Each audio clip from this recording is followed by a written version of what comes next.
Welcome to the El Cajon City Council meeting. The meeting is called to order, and I'd like to ask the city clerk to please call the roll. All council members are present. Would you all please stand with me for the Pledge of Allegiance and remain standing for a brief moment of silence? I pledge allegiance to the flag of the United States of America and to the republic for which it stands, one nation, under God, indivisible, with liberty and justice for all.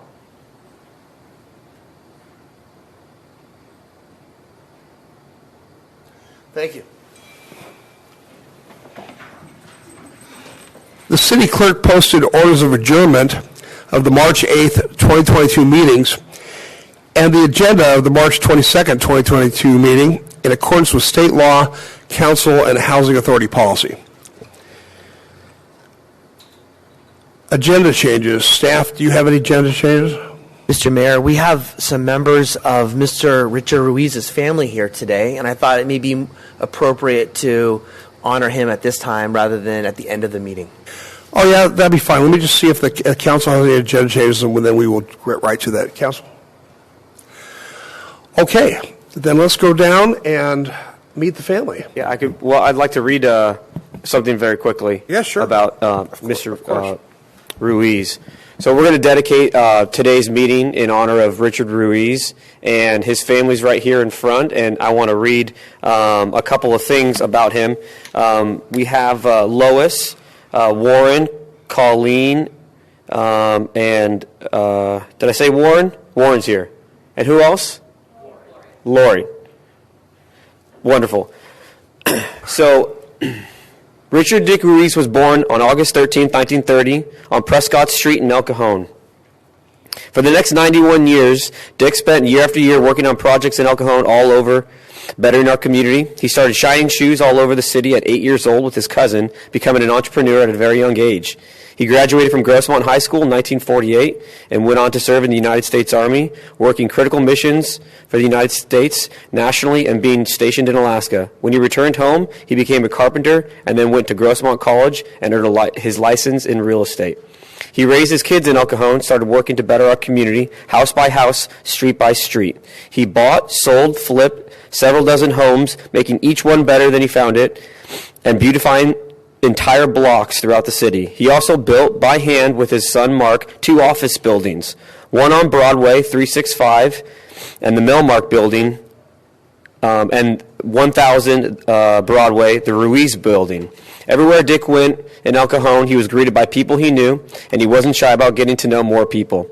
He always had a joke ready to tell, and made many blush with his jokes. He also organized many class reunions for Grossmont High School graduate.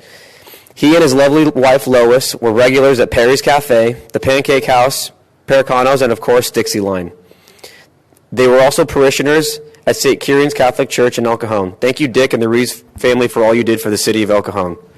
And if we can go down, we have a proclamation from the mayor. Come on up.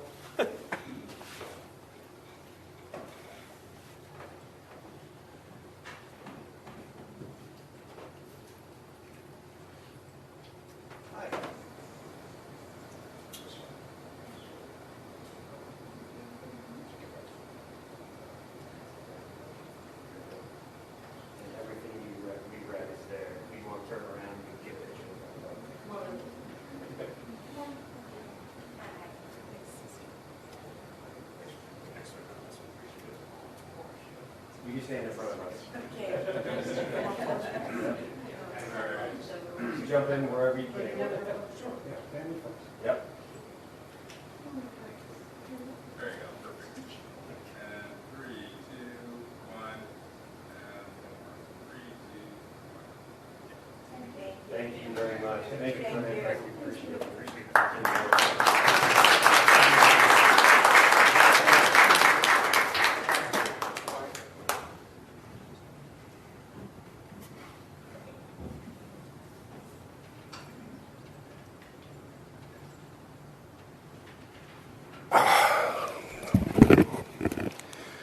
Okay. The city clerk posted orders of adjournment of the March 8th, 2022 meeting and the agenda of the March 22nd, 2022 meeting in accordance with state law, Council on Housing Authority policy. And we already did that, so we've done agenda changes. We are now consent items. Consent items are routine matters enacted by one motion, according to the recommendation listed below. With the concurrence of the City Council, a council member or person in attendance may request discussion of a consent item at this time. Council members, do you wish to pull any of the consent items? Mr. Goebel? Number 6 for a comment. Number 6. Anybody else? Staff? No, sir. Okay, let's talk about number 6. I understand as part of the new community events that we might have a free speech area incorporated into this event. So I assume it's going to be in an area that would pass all scrutiny or inspections or appropriateness for location. Thank you, Mayor and members of the council. Yes, Mr. DiMaggio, myself, and Mr. Mitchell have all talked about the proper location. It's actually going to be in the south end of the Prescott Promenade, so that it'll be in an area easily accessible to folks that come from the south or wander down the promenade like most folks do during this program from the north. So. And it's my understanding that if anybody wants to take advantage of that area, they need to get a permit if they're going to have amplified sound. Is that correct? I believe it is requiring a permit. Is it? Mr. DiMaggio can answer that. I know they won't be allowed to use amplified sound, but I'll let him answer the other. The city attorney is correct. They can participate in the free speech area, but they would not be allowed to use amplified sound in the Cajon Classic project area. And that includes bullhorns, portable speaker systems, things like that? Correct. Okay, thank you. Okay, great. So let's do two things. First off, Angela, do we have any speaker cards for consent items? We have no cards, sir. All right, then just to follow protocol, let's go ahead and vote on number 6 first. Somebody can make a motion. I guess I'd make a motion to approve the entire consent calendar since there doesn't seem to be any opposition to any other items. That's fine. Second. All right, please vote. Motion carries by unanimous vote. Okay.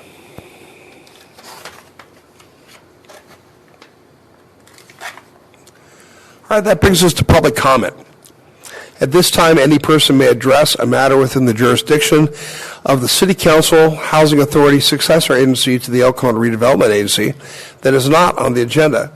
Comments relating to items on today's agenda are to be taken at the time the item is heard.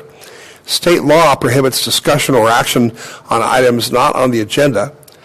However, City Council and Housing Authority members may briefly respond to statements or questions, and an item may be placed on a future agenda. Angela, do we have any speaker cards for public comment? We do, sir. We have 2. The first one is Jen Petraglia.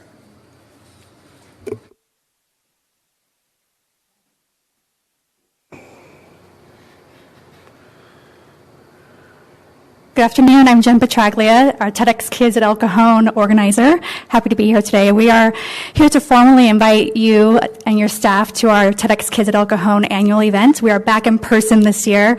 I'm very excited, but I'm going to hand it over to one of our student speakers and host this year, Jose, because he has a lot more to say than I do. Hello, everyone. My name is Jose Saavedra, and I'm a 6th grade student at Los Cortes Creek Middle School. I've been involved with TEDx since I was 6 years old, and I was first encouraged to speak in TEDx by my 1st grade teacher, Teresa Barnhill. I have spoken and I've been inspired about speaking about so many relevant topics ever since then. In the past 5 years, I've spoken about how to prevent bullying, the benefits of being multilingual, the dangers of smoking, and my most recent one, the faces of heroism through the pandemic. Speaking has also allowed me to speak in many important conferences like this one, and has allowed me to meet new people and connect with others. While researching the many topics I've done in TEDx, I could see that it has definitely helped my creative writing and research in both English and in Spanish. I've also learned so many things that I didn't know. For example, learning a second language helps you remember more things as you get older, and how there is a deep impact that bullying has on our kids, and how the pandemic has changed us all immensely. I have also gained a lot more friends while speaking because they see my talent and they see what I do, and now they want to share their own ideas as well. Take my friend Tristan Oviedo from Rancho San Diego Elementary School, for example. He is a 4th grade student, and he was inspired to share about overcoming fears at his school TED Club. It was very heartwarming for him to call me last Saturday to tell me his entire speech and to tell me that he was inspired by one of my speeches.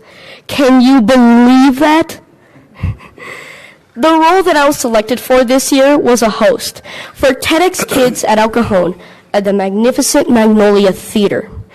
The reason why I chose to be a host is because, although I love speaking, I love to see my peers shine, and I want to come to encourage them, to support them, and to cheer them on, while also encouraging the audience to do the same. Lastly, I will want to encourage all of you to come and join us, because speaking is not easy, and it takes a lot of hard work. And this is an event that you do not want to miss. These people will blow your mind, and you will even cry sometimes because of their stories. So why not come and be a part of it? So please, make your calendars for Saturday, April 30th, 2022, and reserve your tickets today. I promise you, you will not regret this. I'll be very glad to see you there. Thank you for having me here. It was an honor to meet you all. Hold on a second.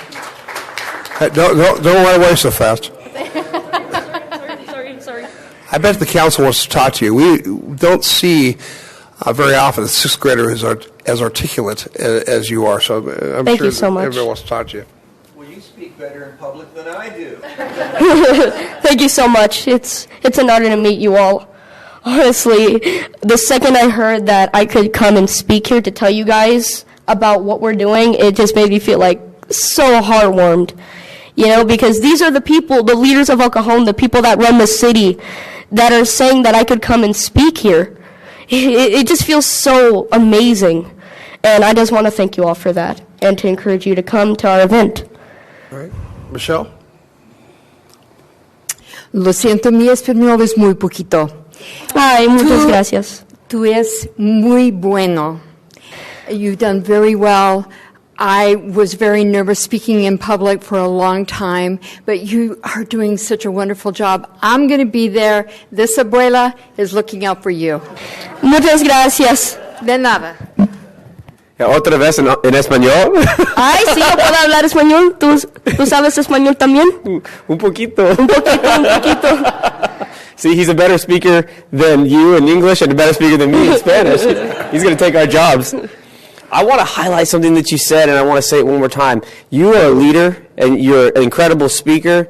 And is that your mom back there? Yeah, that's you her right there. Be very proud back there, Mom. And I want to recognize one of our school board members, Karen Mejia, back there from El Cajon. But I want to highlight something that you said that I shouldn't be passed up.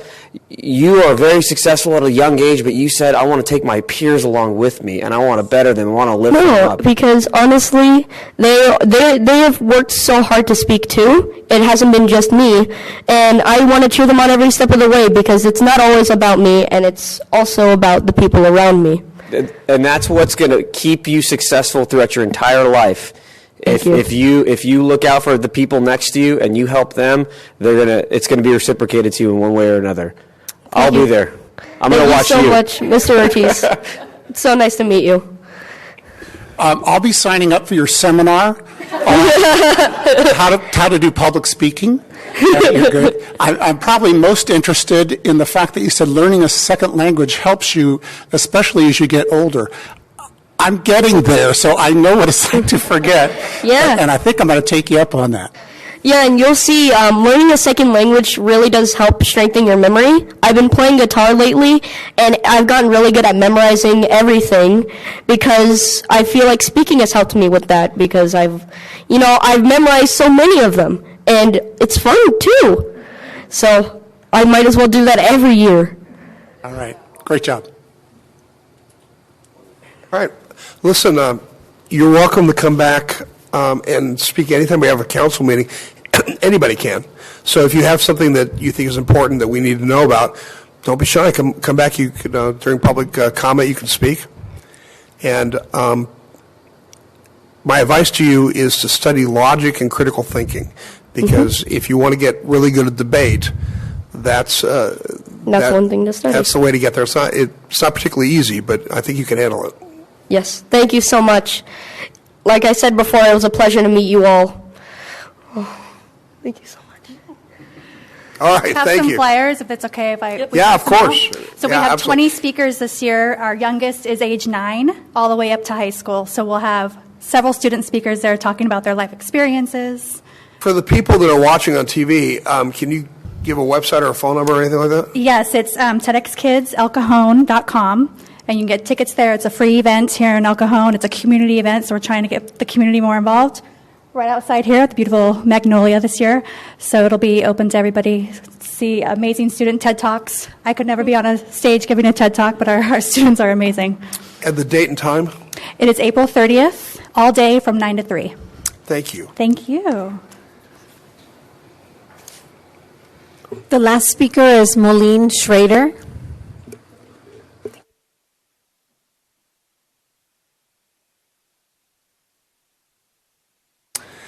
Hello, welcome. Hello there. Good afternoon. I understand that next month you'll be set to vote on the bike lanes and the sidewalk plans. Well, I'm here to say I've seen those plans. They're horrible.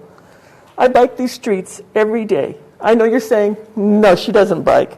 But that's the best thing about biking. Anyone can bike. And I've been biking El Cajon for 6 years. 20 years ago, I didn't allow my kids to bike in El Cajon or to school. It was dangerous, so I drove them or we walked. Nothing's changed in that time. New proposed plans add nothing but more unsafe routes. If you want a plan that will fail so that you can remove the bike lanes at a later date, this is it. You can say, nobody's going to use them, so we can remove them. Who puts unprotected bike lanes, or worse, a take a lane, in front of an elementary school? That's the way it is now, and that's the way it will be according to the new plans. A fancy green paint job won't stop a car that's going 40 miles an hour. The new Class 1 bike lane starts and ends a few blocks north of an elementary school, giving the kids no protection at all. Who the heck designs that kind of a bike lane? Between 6 and 8 a.m., there are plenty of people biking. You just don't see them because they ride on the streets. I see them because I'm out there. Very few people pedal on the streets in El Cajon between 2 and 5. It's dangerous. I plan my trips to avoid these times. It's too stressful, and it won't get any better with the proposed bike lanes.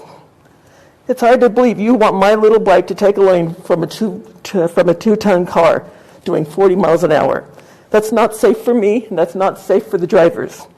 The new plan is too much like the one we already have. Then there's the cycle track that connects the Class 1 bike lane to Parkway Plaza. That's got thousands of bike parking spaces. Are trolley riders really going to bring a bike on the trolley to buy a Mercedes or go shopping? Of course not. Now I'll mention sidewalks.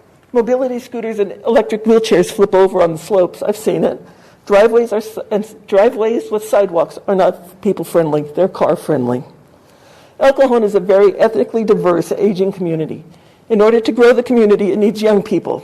But El Cajon doesn't have much to offer them. These young constituents are environmentally friendly. They like to eat, live, work, shop, and all close to home. El Cajon could be the mecca of sustainability and a place for generations to live. In closing, let me say, I will get you all e-bikes. Come ride with me in the morning at 7 a.m. If you're brave enough, let's do 3 p.m. You too can feel the stress of traffic and the car that's less than 3 feet away from you. Let them honk their horn at you. And don't forget the door open zone. Thank you. Thank you.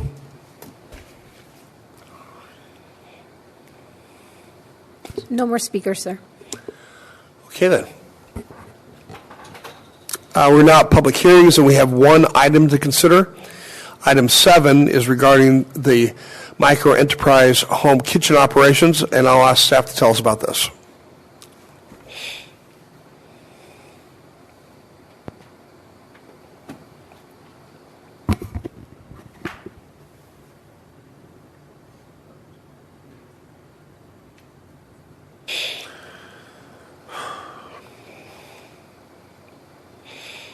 Pardon me one moment. No hurry. Ms. Diaz is coming to help you, Mike.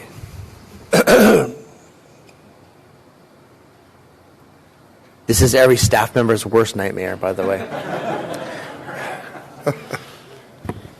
Certainly unanticipated.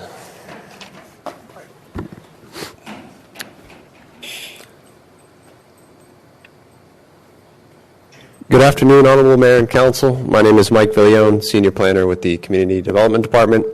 This item is a municipal code amendment to incorporate performance standards for micro-enterprise home kitchen operations, or MICOs. As Council may recall, this agenda item is the latest in a sequence of reports dating to September of last year, when the County Board of Supervisors directed its staff to prepare options to authorize limited home-based restaurants called MICOs countywide. Council has since received a presentation from county staff, voted to support a MICO ordinance, and directed staff to prepare performance standards for MICOs. This is the culmination of these efforts. Though state law delegated authority to permit MICOs as a land use to San Diego County, the County Department of Environmental Health and Quality is only responsible for the food safety and programmatic requirements of MICOs. This includes limiting the number of licenses in a single dwelling unit, verifying compliance with meal and revenue limits, checking appropriate food safety certifications, conducting food safety inspections, and confirming water safety.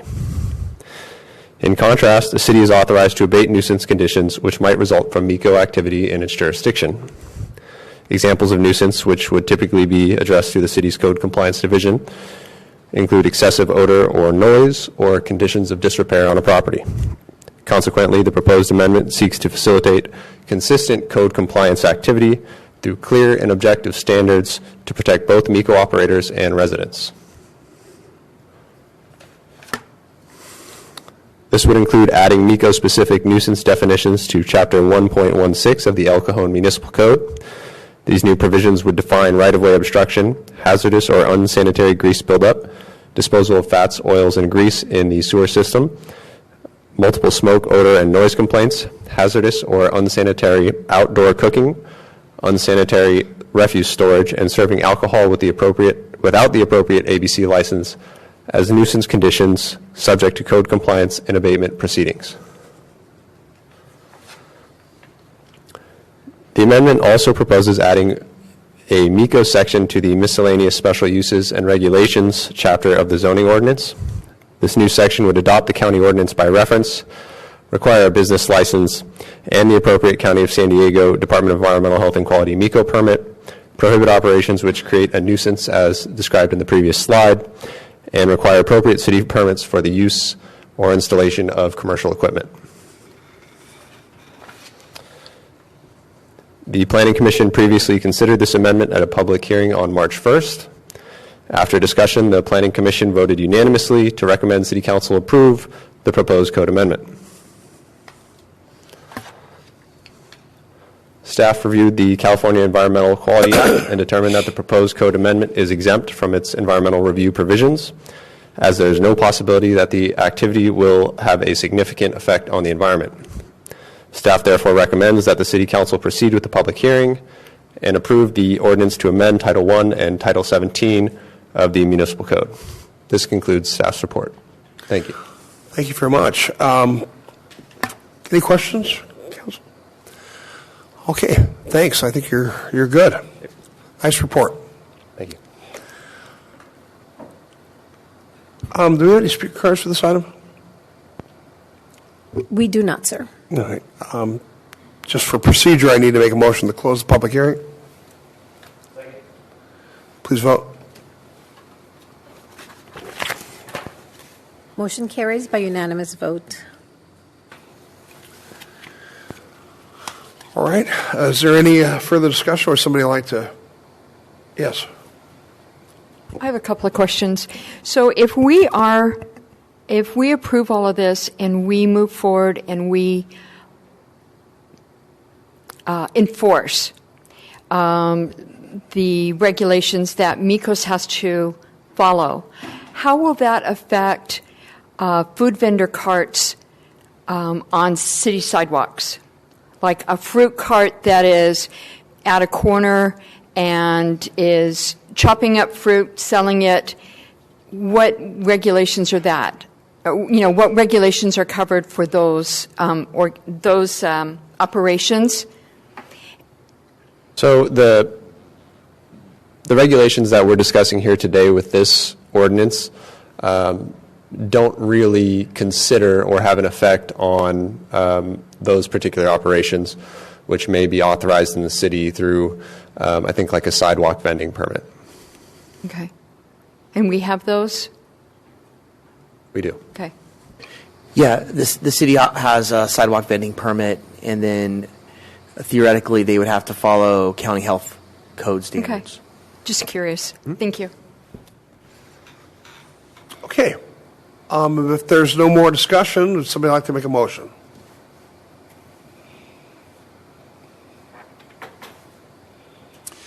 I'll move that we accept the staff recommendation to introduce the next ordinance and that the city clerk read the title.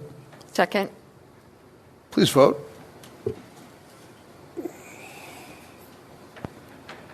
Motion carries by unanimous vote, and the title of the ordinance is an ordinance amending Chapter 1.16 of Title I and Chapter 17.105 and 17.140 of Title 17, and adding Chapter 17.225.250 of Title 17 of the El Cajon Municipal Code regarding micro-enterprise home kitchen operations. Great. Thank you. All right, we have 5 administrative reports on today's agenda. Item 8 is a draft economic development strategic plan, and I'll ask our Assistant City Manager, Mr. Vince DiMaggio, to please introduce this item. Thank you, Mayor, members of council. The City Council has set as a high priority issue the development of an economic development strategic plan as a high priority. We, as staff, over the last several months, have retained the consultant Nadelson Dale to help draft this plan, and Mr. Roger Dale is here with us, and so I'm going to provide just a brief overview of the staff report, and then I'm going to go ahead and turn it over to Roger for a more detailed presentation using a PowerPoint presentation. An economic development strategic plan is like a comprehensive plan or a general plan. It's a roadmap for the city's direction in its economic development efforts. Objectives such as sustaining the city's tax base, increasing private and corporate investments, increasing opportunities for public-private partnership, job creation and retention, and the like. We as staff began this effort by forming a steering committee, an economic development steering committee that included El Cajon business owners, Councilmember Ortiz, and business representatives. The plan before you now includes a number of different things, including regional economic data for analysis, target industry cluster analysis, a SWOT analysis, and market demand projections. The most important aspect of the economic development strategic plan before you are the 9 identified strategies and the implementation of these strategies through an action plan. And you can find these, as I'm sure you've looked at, pages 27 through 38 talk in detail about the 9 strategies. The strategic plan action plan is designed to accomplish 3 goals: expand the economic opportunities for El Cajon's resident workforce, revitalize El Cajon's commercial and industrial areas, and strengthen the city's fiscal position. The plan at this point, we've had about 3 meetings with the steering committee, and so the plan at this point is about 90% complete, which makes this juncture an ideal time for the council to provide feedback. And we will complete the plan after receiving council feedback. We will provide the plan, a public review of the plan and comment, and then we return to the City Council for the final approval of the plan.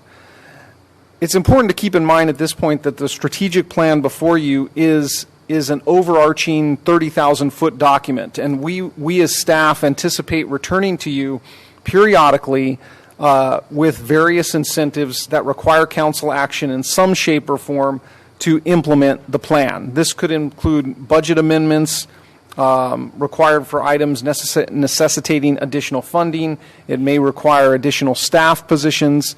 Any host of things may require subsequent council review.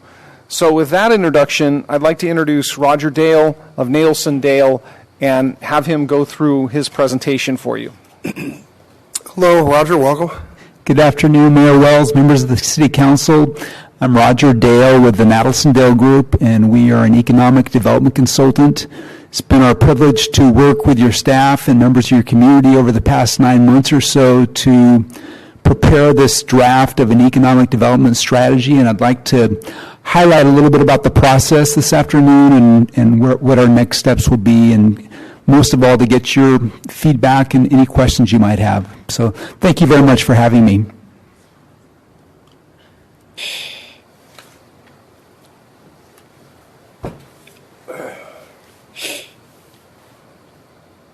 So first of all, I wanted to say thank you and acknowledge that we had a great committee of local stakeholders, including Councilmember Ortiz and various members of the business community and other regional partners who have some involvement with economic development affecting El Cajon. And they were an outstanding group to work with and directly influenced the product that you're reviewing today.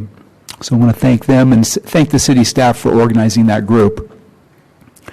As I mentioned, we've been involved with this process for about 9 months, and it included several steps. First of all, what's called a SWOT analysis, and many of you are familiar with that acronym. It's essentially an assessment of what are the strengths, the weaknesses, the opportunities, and the threats that affect El Cajon's potentials for future business and economic development.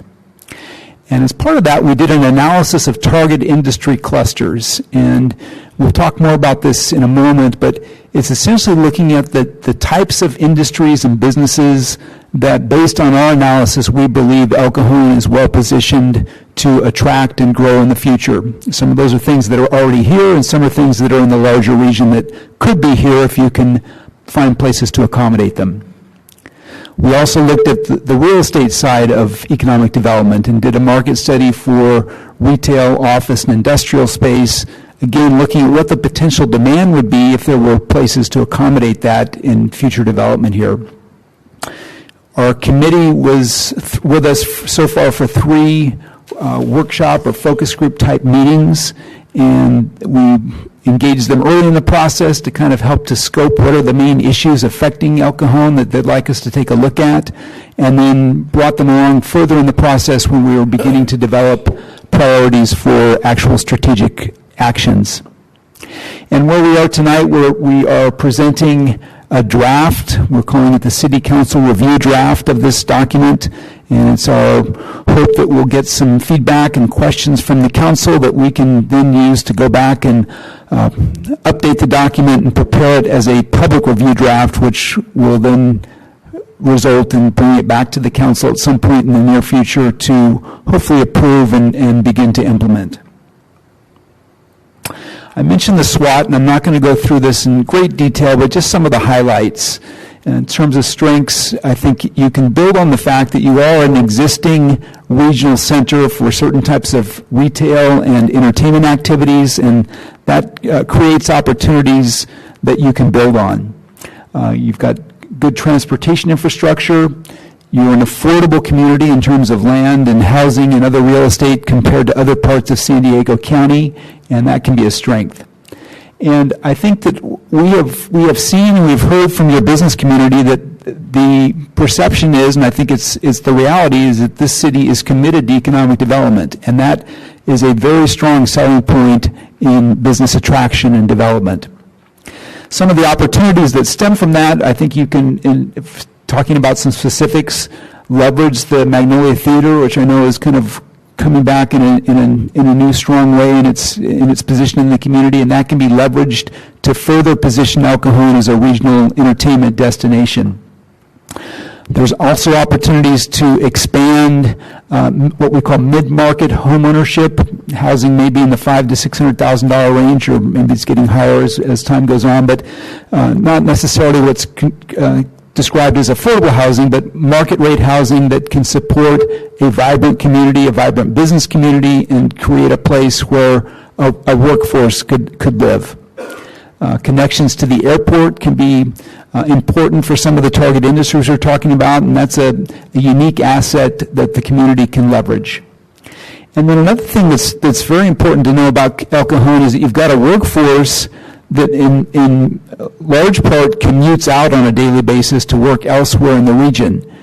That's potentially a very strong asset if you think about the businesses that employ those individuals, or the individuals themselves might be prospective entrepreneurs who could find opportunities to work closer to home if you leverage that as a business attraction asset. And on some of the challenges that we see, when we compare El Cajon demographically, and part of our background report looked at a demographic comparison of El Cajon to some of your neighboring communities in the larger region, some of the metrics show up as a little weaker than the surrounding area, and that can be a challenge with respect to business attraction, both from a consumer standpoint and a workforce standpoint. So that's something to be aware of. And related to that, the community at present doesn't have a lot of the amenities in terms of hotels, entertainment, and shopping that some of the higher paid employers might like to see as amenities for their workforce. So that's something to build on and work on. And for the most part, there are exceptions that your economy is what we would call local serving. Most of the businesses that are here are predominantly serving the local area as opposed to manufacturing things that are exported outside the region. And that's something, again, we can build on. Some of the things that were identified, and much of this came from our committee, and that input is kind of validated by our research, that we would consider threats, the perception that this is a high homeless population area and that creates a disincentive for business investment. Certain regional policies have tended not to favor the interests of East County, and I think the city has done a good job at responding to those, but that will need to be an ongoing effort, we believe. And then I've highlighted here in red what we think is kind of one of the single most important factors that this plan can help to address, or should address, and that there's really a lack of industrial buildings or office buildings, business park space that could accommodate future business growth. We've talked about the strengths and the opportunities. Our market analysis had validated that there would potentially be demand for these things to happen here. But as it stands now, you've got a limited amount of available land and space to accommodate that. And so many of the strategies that we've included focus on expanding that capacity for growth. It's often very important for a community, both in terms of just establishing a vision of who you want to be economically, as well as from a practical marketing standpoint, to have some specific targets. It's important to identify what are the industries and groups of industries that you're well positioned to begin to grow and attract. And through our committee process, we have identified 6 major industry clusters that would be the initial focus of a marketing effort through this plan. Some of these are things that are already present in El Cajon. Some of them are not present, but are in the larger region and looking for areas where they could expand. So these include information technology and analytical instruments, which would include both software and hardware and manufacturing type components. Medical devices, which again could include R&D as well as actual manufacturing. Biopharmaceuticals, we know is very strong in other parts of San Diego County and could find effective location here based on your workforce, and again, if there are opportunities to physically accommodate new growth. Real estate and construction, aerospace, vehicles, and defense, again building on the presence of the airport, and also kind of tying into what's known to be a significant industry cluster throughout San Diego County. And then finally, health services, which tends to be a growing sector throughout the U.S. economy, and El Cajon does have a particular strength in this area already. Our strategies, or the action plan, is organized in terms of 9 major strategies, and I'll just highlight those briefly. The first group relate to industry targeting, those 6 major industry clusters that I've talked about, all focused on business development and ultimately creating jobs and job opportunities for El Cajon residents. The first area is business retention, expansion, and attraction, which is largely an outreach effort to your existing strong industries as well as industries in the larger region that could be attracted here, and I'll talk more about that in a moment. The second area is entrepreneurial development, and this is something that it can be a very effective tool for communities to establish a foothold for new industries, is to create spaces and programs that support startups in those particular targeted industries. The third area is an economic development marketing program, something that the city, I would say, doesn't directly do at this time, but you could be more aggressive about specifically marketing yourselves as a attractive location for the types of businesses that you're targeting. The second group of strategies are what we call umbrella programs. They support the direct activities of creating jobs and attracting investment by creating an environment for economic success or progress. And much of this could be done through your in-house resources, or also could be done in conjunction with partners in the region. So the first concept here is to leverage your in-house resources through strategic partnerships, interdepartmental collaboration, and community involvement, public and private sector. These are things that the city is already doing, and I would say successfully, and the idea here is to expand that focus and to focus it specifically around these targeted growth industries. Also related to the growth industries is leveraging your workforce through strengthening the workforce development and education programs. And again, these are things that the city wouldn't itself be a service provider for education or workforce development, but there's some significant roles the city could play in the interface between those service providers and your existing and future business communities. The last group of things, and I think in El Cajon's case, are perhaps the most important and the most urgent to address, simply because of the fact that I mentioned that you've got growth potentials, but not necessarily a lot of land or space to accommodate it.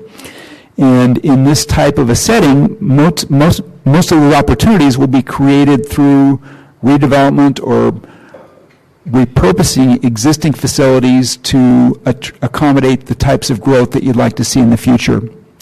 So the first area here is positioning the downtown as a regional arts and entertainment center. A lot of that we know is underway, and there's been significant progress in recent years, just to continue to link that to your larger economic development vision. Item 7 is what we call the Reposition Retail Initiative. And as I mentioned, we did a retail market study, and as it didn't surprise us and probably won't surprise most people, retail is in general, an industry that is retreating nationally, and there are signs that it's having some stabilization in the last year or so, but overall, the trend is less brick and mortar and more online sales, and that means you've got typically a smaller footprint for retail shopping facilities in most communities. It also means that many existing shopping centers will face the need to revitalize themselves, either repurpose with other land uses or consolidate so that they can more effectively compete in the current market.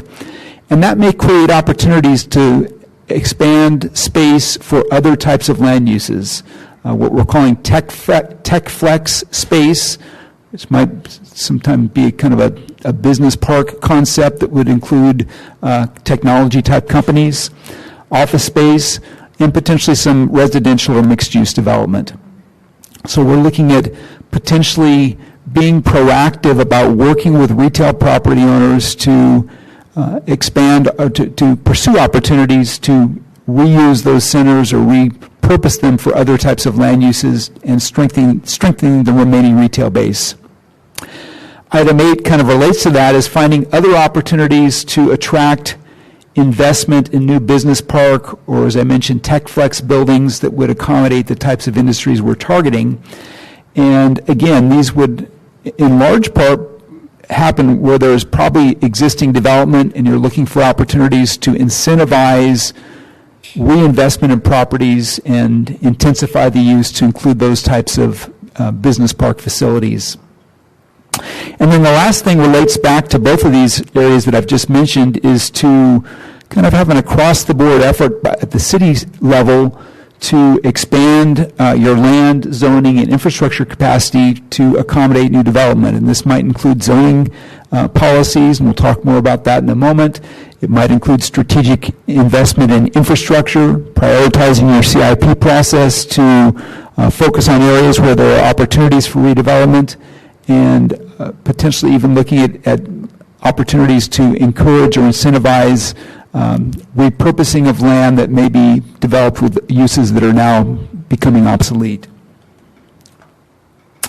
The 9 strategies are grouped into 52 specific action items, and we've kind of prioritized those by year. A good number of them would be tackled in the first year, about 27, another 19 in year 2, and then maybe 6 are left over to be dealt with later.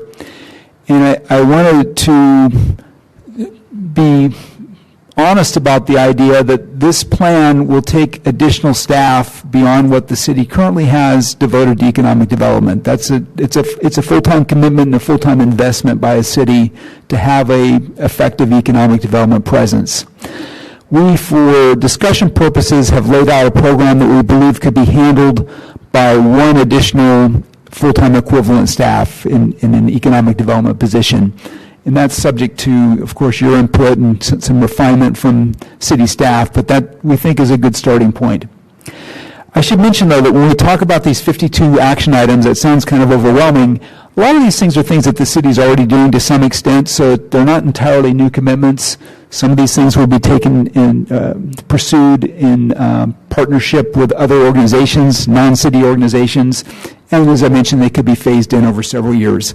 So this is a plan that can be adapted to be implemented based on the resources that the city can realistically commit, but for discussion purposes, we're assuming it's a good fit for about 1 additional staff person. Kind of boiled, on this last slide, kind of boiled down those 52 action items into the high priority or high impact areas. Kind of think of this is what we really would hope that the city could consider doing in the fairly near future. So relating to the first strategy, business retention, expansion, attraction, if you had a new staff person, we would anticipate a significant amount of time out in the field doing outreach to your existing businesses to find out where there are opportunities to retain or grow existing businesses and really maintain a presence, especially as it relates to businesses within those target industries. That could also include outreach to firms in other parts of San Diego County that might be looking for expansion opportunities or relocation opportunities. Next area, entrepreneurial development. This is something that could be done through partners. There are a lot of existing business startup programs throughout the county. I don't think there are any that are actually physically based in East County in terms of what are called incubator facilities. But this is something that there is a strong interest in East County currently, and other communities in the area are looking at the concept of investing in a physical business incubator for technology or other types of startups.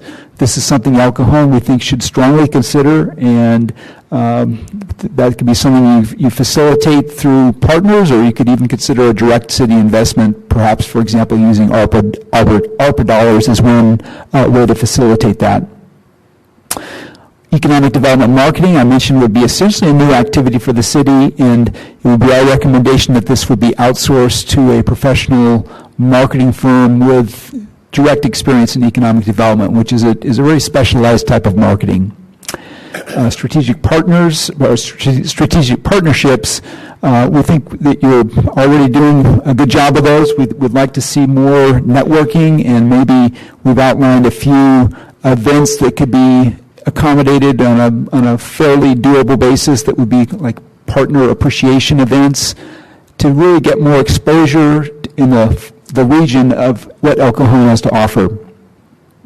Workforce development coordination, part of the business outreach that I mentioned in step 1 might be identifying where there are needs or opportunities for a better connection between your employers and the workforce training organizations, and the city can play sort of a connective role there. As it relates to the downtown, this is something that we think could require some follow-up. We've recommended the idea of a downtown working group, sort of an ad hoc committee that would help to interface with the city and other private and public partners to identify where are there opportunities for expanding the marketing focus for downtown, and what roles could the city potentially play in moving that forward.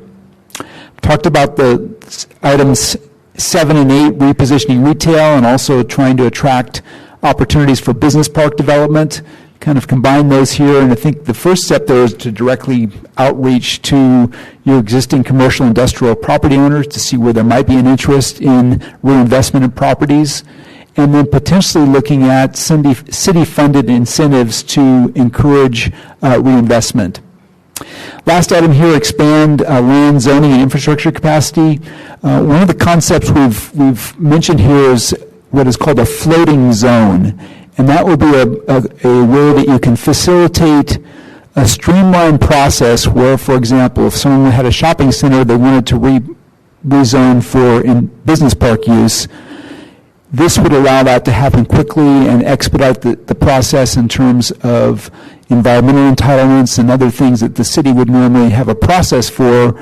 It could be something that could be applied, and that the concept of a floating zone means that it's not attached to a particular piece of land, but it's a policy that's in place that any property owner could apply for and apply to a particular property to facilitate a streamlined redevelopment or reinvestment process. And the last thing I mentioned is it is always effective when cities can minimize the time delays associated with the CEQA process. Anything the city can do to invest in upfront analysis of environmental work for particular areas targeted for development, that can make it a much more financially feasible and a much more attractive investment opportunity for a developer. And we think that again, is something that can be done to kickstart a process of reinvestment. So I know I've gone through a lot fairly quickly, but at this point I'd be glad to respond to any questions or take your comments on what you've seen so far with this draft work product. So thank you. Thanks. Very comprehensive report. I'm sure there's lots of questions. Who'd like to start? Okay. It's me. Thank you, Roger, for an extremely thorough report. I think it's excellent. I've got several questions, so I bet my colleagues have some too. So if you can narrow down those, provide some quick responses, that'll help all of us. Sorry to constrain you that way. Have you worked with other cities like ours, and what was the outcome? Yes. Well, of course, we always say every city is unique, and we look at what's unique about El Cajon, but we have worked with a number of cities that have comparable mix of issues. Not exactly the same, but different cities have all the things that we're looking at here. And I would say what the results have been is that where cities are proactive about anticipating development demand and positioning their zoning and their entitlement process around what the market would like to do, they have been very successful in attracting new investment. City can't really go out and create new investment if there's not a market for it, but it can make it welcome based on the policies that you put in place. And I could give a number of examples of communities throughout Southern California and Central California where we've done that, but it's basically a process of putting up a open for business sign, if you will, that says El Cajon is ready to accommodate these things that we're targeting. Sounds good. Okay. I didn't hear anything about residential renewal. Typically, everything here is focused on commercial and industrial. Has any thought been given to residential renewal? I would say indirectly. The focus of this plan and the scope of our study really was focused on economic development, job creation, and commercial industrial tax base would be the purposes of that. We do recognize, for example, in the downtown area that market rate housing investment could be a great catalyst for future development in the downtown and just kind of revitalizing that whole area. There may be other opportunities for residential reinvestment throughout the city, but we haven't specifically looked at that as part of this work scope. Okay. I would suggest staff at least consider that. The report said 50% of El Cajon's housing units are 43 to 62 years old. And there's just a useful life before you must reinvest in that. And of course, reinvesting and adding value in homes that are 43 to 62 years old creates construction jobs and creates sales tax, and improves the community and makes somebody, it just seems to be a cascading thing. Another philosophical thing is, do you attract industries that benefit those who are here to uplift them, or do you attract jobs that bring in, attract businesses that bring in jobs from outside the area to kind of add to that? I think that's something probably I would suggest that you consider more, what your attraction is. The third thing that I would suggest you consider is the impact on city finances and the impact on infrastructure. If we add such and such a industry, what does that do to our sewer system, our utility system, our services? Do we have the staffing that we're going to need for these kind of industries? I'd also suggest, for instance, if you attract a bunch of health services industries, many of those are nonprofit organizations, and do we need to consider, well, those will be tax-free lands, that there will be we might be trading a parcel that is contributing to the city finances and exchanging it for a business which does not contribute to the city finances. We're kind of maybe in a lost area. There's a big empty hospital property for 20 years in town, and it's going to be empty for another 10 years, and it contribute, well, anyway. Let's see. When you say lack of building availability in industrial areas, do you mean there's not enough land, or do you mean there are not enough sellers? There's not enough clean vacant land that you would find in a newer community, and that's not unique in San Diego County. That's where we are in our development cycle. So but there is not a lot of space where someone could come in and say, I want to build a 500,000 square foot business park. There's not a place right now where they could do that very readily. To that point, the report said there's going to be direct outreach to property owners regarding identification of opportunities. One of the things you might consider is that I think our parents who own property in El Cajon are leaving it to the kids. And the kids don't necessarily want to be in the same business. That was Dad's business to own that park. That was Dad's business to run that metal shop. And the kids are, well, now I've inherited this great piece of industrial land, but I don't know what to do with it. There may be opportunities to bundle some of these things together to create the land that you need. Great. Thank you very much. Thank you. More questions? Gary? Yeah.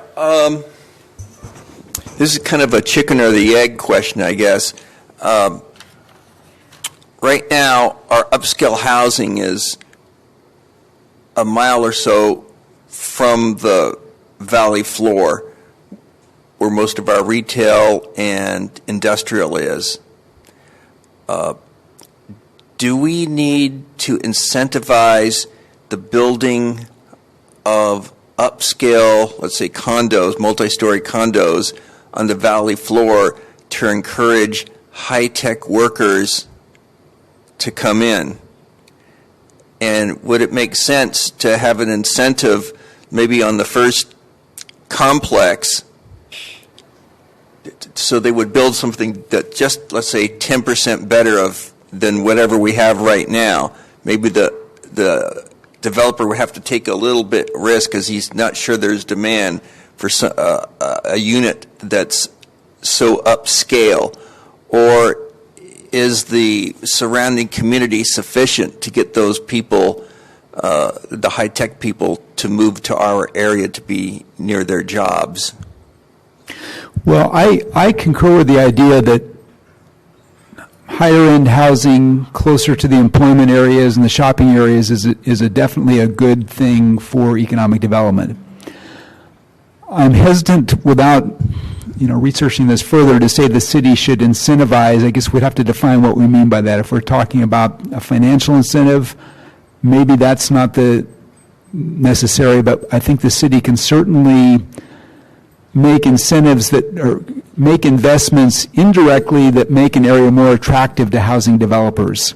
For example, where you invest in infrastructure, or what other types of land uses you're attracting to an area that make it a community that a housing developer would want to invest in, or the types of marketing you're doing to the development community to make them aware of the opportunities. So I think all of those things would support what you're describing in terms of attracting new housing investment in other parts of the city that would be attractive to the workforce that you're targeting. And so I think there are things in here that indirectly support that. As I mentioned at the outset, we haven't really gotten into the area of housing incentives per se. That's a little bit beyond the scope of this, but we can certainly consider that as we finalize the document, at least putting in a framework together that would allow for that if the city saw some particular opportunities that would come up in the future. Yeah, I'm thinking mostly of something that doesn't cost the city a whole lot of money is increased density. They get density bonus for putting in all tile bathroom, something you walk in and go, wow, this looks really great. And perhaps would it make sense to have a high-tech complex with adjacent more luxurious housing in condos so they could literally walk to work? Yes, and I love that idea, and I think that all fits within the framework we've mentioned here. When we talked about that retail repositioning strategy, one of the land uses we mentioned there is housing, because a lot of shopping centers are pursuing a concept where they're retaining a portion of the property as retail, kind of consolidating it and getting it in line with what the current demand for retail is, the smaller footprint. But then they're adding uses to it that complement it. And housing is definitely something that complements a retail shopping center just because it creates a built-in customer base. And then the concept you've described about a workforce that could be right near that is sometimes sometimes described as what's called an innovation center, where it's a mixed-use community where someone can live and work and do all their day-to-day shopping, et cetera, within a walking radius. And so these are all things that could be considered. And when I talked about that floating zone, that could be one of the uses that is allowed is that floating zone could be a tool for mixed-use development that would include both employment and housing. And I also wanted to talk about when you said increasing densities, that's definitely Councilmember Goebel's question about where have we been successful in other communities. That's usually where communities are most successful, is where they found areas where the market is looking for higher density and looking for more financially attractive projects. That's a tool that the city can readily package with other incentives like CEQA, streamlining, and other things that would make a project more feasible for a developer. So I think all of what you're talking about is picked up in here, or can be worked from this framework. Thank you. Roger, great report. Thank you. It was great working with you and your team. Regarding your 9 strategies, I think they're great and they work with each other. They overlap. in a lot of different ways. I'm going to go for the big fish in Parkway Plaza and how underutilized it is. Is that something that is feasible for us to realistically? I mean, it's the parking lot is massive. Half of it's not even used. The business vacancy rate in there is, I don't know what it's at, but it seems like 1 out of 4 shops are not being utilized. So, is this something that a full-time employee like is in your report that you're suggesting? Is that something we can wrangle? I know in La Mesa, Grossmont Mall was just bought by a huge conglomerate. We have 3 different owners of our property. La Mesa was built by one. So not to try and solve it right now, but can you give us some foresight and some comments on Parkway Plaza? Well, first of all, I think the market is working in your favor because many communities we're working with right now, it's not the city that's initiating these types of projects. It's the ownership of the shopping centers. They've got assets on their hands that they know they need to do something about to keep them strong and increasing in value rather than declining in value. So many communities are facing requests from developers to accommodate housing, for example, on a property that was zoned strictly for commercial. Some communities are resisting that on the idea that they're going to be losing sales tax. The reality is they're losing something that they're probably not going to get anyway. So it's in everyone's best interest to make these shopping centers stronger, even if they're smaller. At least they're still viable, attractive assets in the community. So I think that the city's role can come in helping to, as I said, the market's driving those kinds of decisions, and I don't know the specifics about where Parkway Plaza is and their process, and the city would need to continue to outreach with them and to coordinate with the ownership and or multiple owners there.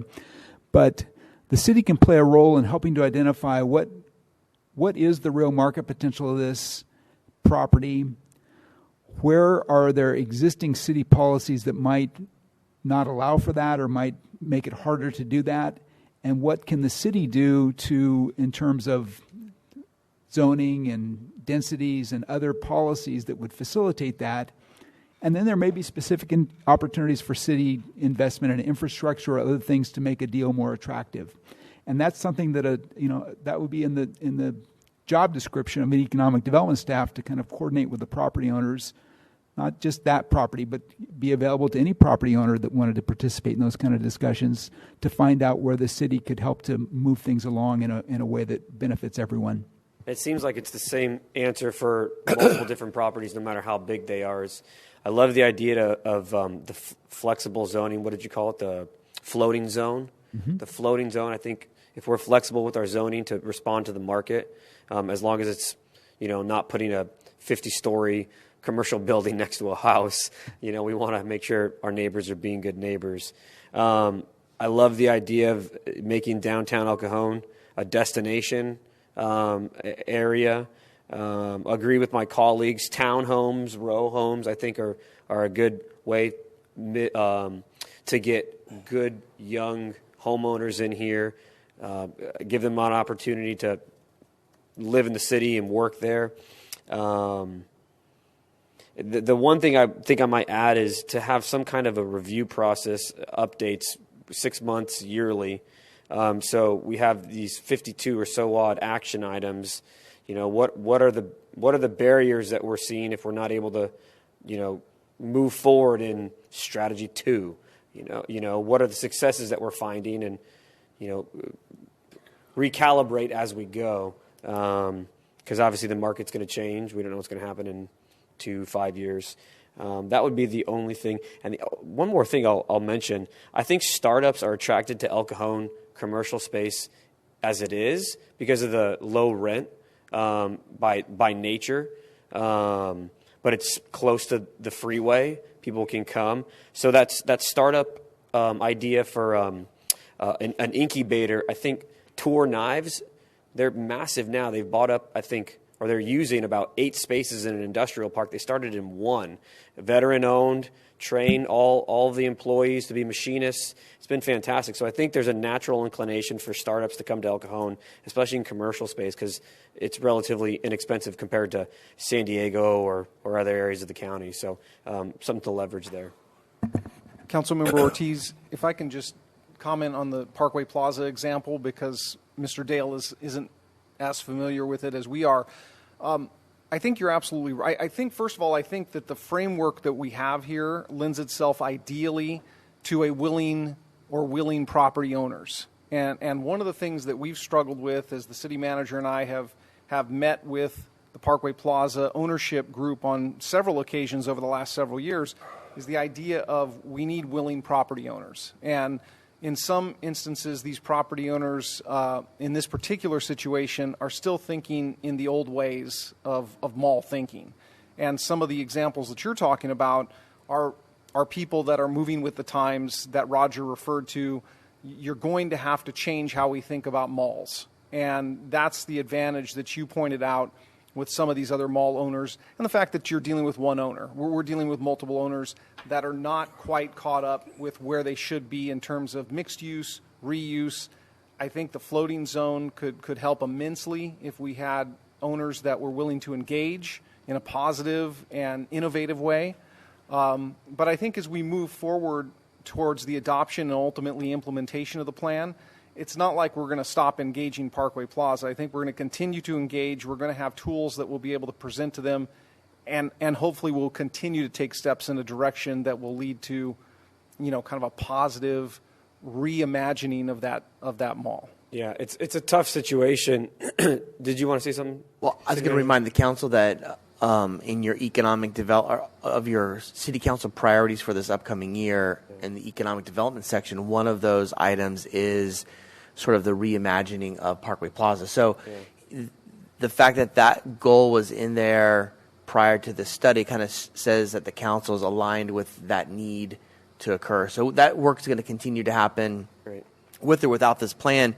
But I think this plan gives us not only some tools and some ideas of what to do, of how to re-envision, but also just, again, more momentum behind this concept. Yeah, and I love the idea of expediting the CEQA process for our developers. I think our green plan or something, we don't have that, which gave some benefits for developers. And if we spent some money pre-approving certain areas, I think that would be fantastic. And for the public, we talk a lot about business and bringing in new business and whatnot, and that sometimes feels like it could have a negative connotation, but our city services are dependent on sales tax.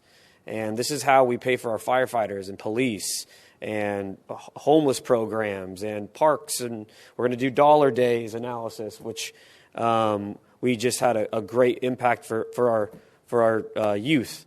So for the public speaking, this is how we fund our programs instead of raising taxes. It's a direct correlation. So it's always hard because the city doesn't build buildings. We don't build homes. We don't run businesses. We don't start businesses. So we have to incentivize businesses and developers to come here and say, this area, our area, El Cajon is better than other areas. One thing I wanted to find out, and I don't know if staff needs to address this or,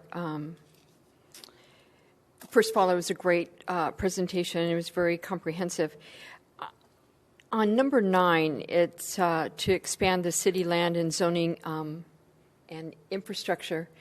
Is there any talk about expanding El Cajon out a little bit more, the city limits out into the county area a little bit more where there is more land? Because I know that within the city limits, we don't have a whole lot of land available.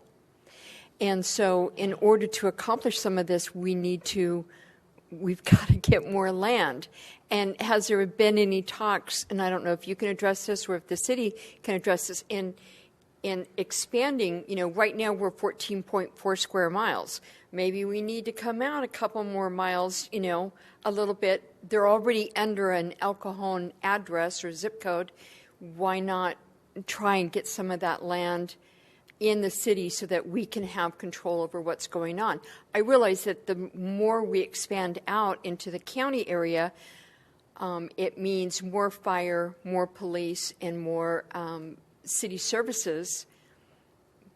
But on the other hand, if we can expand out and put a business retail park out towards Blossom Valley area, which I know is not going to make a lot of people happy in that area because it is more rural, it does create more business and more opportunities. So I don't know if someone can... I think I'll let staff respond to that. We haven't specifically looked at that as part of this plan, but I think it's something worth looking into. It's complicated. We have Right. jurisdictional issues. Our mayor serves on the LAFCO board. LAFCO is the governmental agency that looks at boundaries and adjustments. Periodically, LAFCO actually studies subregions. So they recently studied North County. I think we may be next. So they're going to look at our region to see if the boundaries that exist between El Cajon and La Mesa and the county make sense.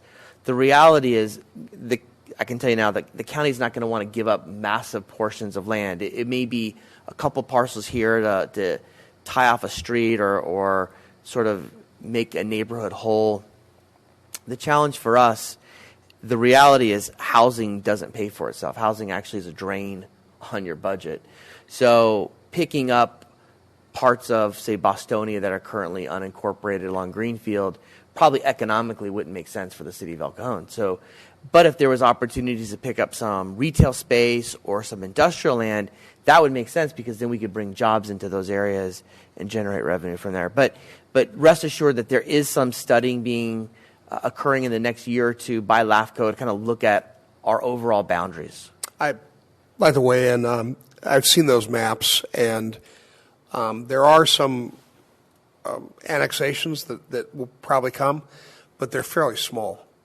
I don't think it would be the kind of economic driver we're talking about. Mostly houses that it would make sense for them to be in El Cajon, but we're probably talking 10, 15 houses total. No, and I understand that. I know that in my district we have a lot of unincorporated areas that kind of little dog legs in and out. But it just seems like we're in a valley, and so it's kind of hard unless you start building up on the hills, and we already have those built up with housing. But it just seems like I want to see El Cajon grow, and I want to see business come in, and I think we have some great opportunities, but we're going to need more property. So that's what I was asking. Thank you. Thank you. Okay, I have just a couple questions. One is, we were about to have an Amazon distribution center built, and there were some problems that resulted as that. How much would that affect, if that Amazon distribution center were to be built, would that be something that would be of great interest to the city of El Cajon, or would it not help much? Well, I think it's a positive impact, not only because it creates a tax base, but actually, it's in the county, right?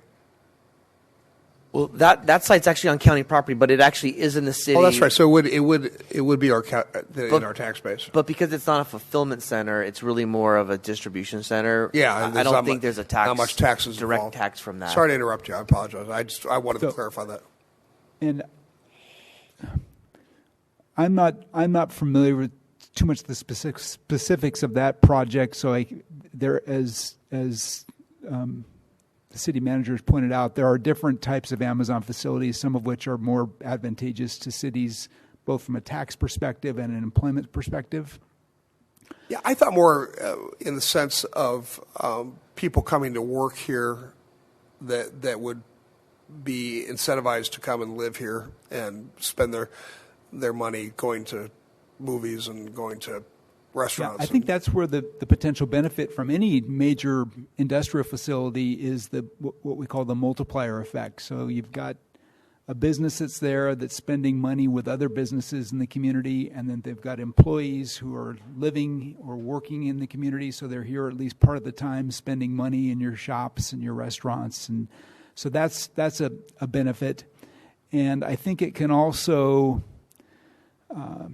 it can raise the bar in terms of what other companies will look at. If you've got a name brand like that here, it kind of raises the bar for what other companies would think is possible in El Cajon, and give it a second look as a place that they might want to locate as well. Oh, we'll do everything we can to make that happen. Mayor Wells, if I could comment on that, I think the indirect impact is massive. And the fact of bringing 500 employees into the city of El Cajon, besides that multiplier effect of people buying gas and shopping, it's when a business with a name like an Amazon comes, it's the business they do with other businesses. And as at Arbor Day, we were talking to Taylor Guitar folks, and they were talking about how much business they do with other El Cajon businesses. And that's where you get that synergistic relationships that then attracts more business and makes El Cajon more of a destination rather than maybe an afterthought in some people's minds. Excellent. On the same light, in your process, did you discuss the concept of repurposing this area that we're in right now with the courthouse and this entire area? There's been some discussion about the possibility of finding a way to repurpose this area and bring in housing and possibly other businesses, restaurants, and is that something that you recommend pursuing with? Well, we have, at this stage have not identified specific areas where you would prioritize for redevelopment or repurposing.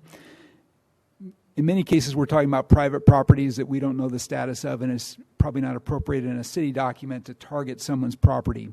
Now, a public area like this, I think that definitely could be part of the conversation, and that would fit within that last strategy, number 9, which is basically let's get creative about looking on a map, and we've already done this preliminarily with staff. Where are there areas that would make the most sense for this type of reinvestment? And those could be public areas like the Civic Center area or other, like a public works facility or something that could be made available for development.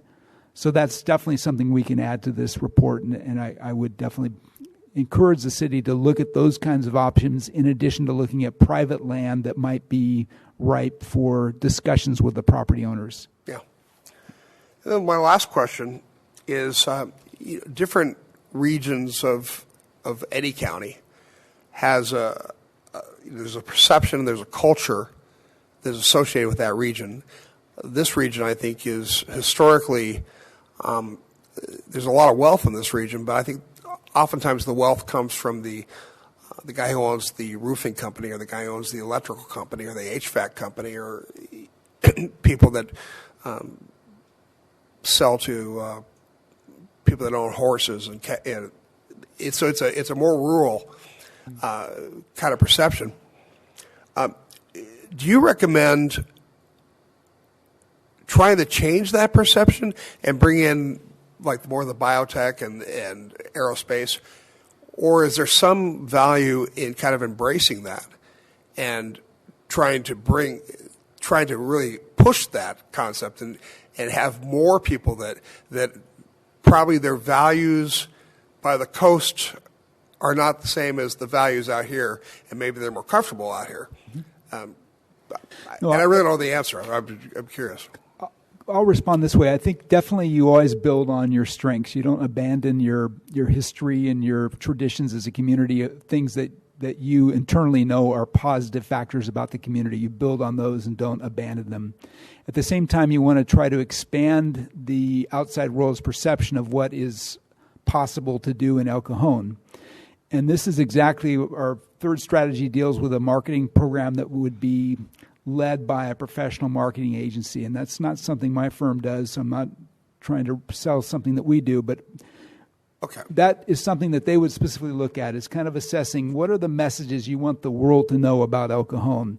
And you definitely want to tie that to what your history is, so that you don't lose your identity, and then you therefore have no way to distinguish yourself from other places. But at the same time, build on that with what are the opportunities going forward in El Cajon based on what's here today. So you might think of that as kind of like a branding effort. How do you, for purposes of economic development, what is your brand as a community, and how do you position that in a marketing program to the rest of the region and really the rest of the world? So, Graham, are we looking at the possibility of bringing in a marketing firm that will kind of help us develop a strategy for that? I think step one is to get this on board, and then I think step two is to go, okay, what are the strategies and where do we have deficiencies? I mean, Mr. Dale mentioned that in order to do all those, right now that falls really on our assistant city manager and my plates. This happens to be our passion, by the way. I love this stuff, but it becomes an afterthought for both of us a lot of times. So probably at least having a staff person dedicated to it, what that looks like, what that kind of position entails, we don't know that. I think step one is to get feedback from the community on this report, from the council and then the community, get it adopted. Then it's a matter of how do we implement it given the resources we have, and what do we need to augment those resources. So, but having a marketing firm is probably part of that. I certainly vote for getting you some help with an FTE in that respect, and then looking at that. Sir, thank you very much for coming as a comprehensive report. I appreciate all the effort you've put in, and I thank you. Well, thank all of you, and we will look forward to being back soon with a final version of this report for you to consider. And everything you've said today, we've got good notes on, and we'll work that into the final document. So thank you for your time this afternoon. Angela, did we receive any speaker cards for this item? We have no cards. All right, then. Let me finish here. Yeah, sure. Okay, I guess I need a motion on this. Just accept the report. So moved. Please vote.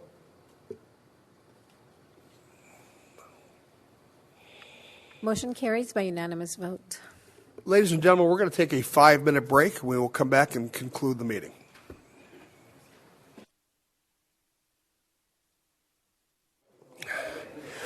All right, ladies and gentlemen, we're back. We're going to start with item 9, which is the dollar day analysis, and I'll ask staff to tell us about this. Thank you, Mayor, City Council. Hello, sir. How are you? I'm all right. My name is Frank Carson, Director of Parks and Recreation. I'm here to do a final report on dollar days. So in the spring of 2021, City Council allocated $700,000 from the ARPA funding to be dedicated to dollar days. It was a pilot program. The intent really was, as we understood it, to basically try to offer as many Parks and Recreation classes during the summer and fall of 2021 at a cost of $1. We did ask for a slight exception to that for swim lessons to be $5, just so people had a little bit of investment, just because sometimes they don't come back if there's not a little bit more of an investment in the swim classes, at least in terms of per household in that direction. I did want to include some cool photos here of some of our people that did complete our program. So this is one of our kids graduating with a progress report, how they completed their rec class. In my report, I didn't include our 2020 numbers just because I didn't feel like that reflected a reality, but I knew that the intent behind this in talking with our finance director and our city manager was to also demonstrate the huge need that there was post-COVID. So you see our 2020 numbers were actually very small. So looking at 2019, our registration numbers were were 4,395 registrants. In 2020, it was 1,513. And there's a lot of reasons for that. With COVID, we had to go by county health regulations of room size, how many people we could actually have in the room.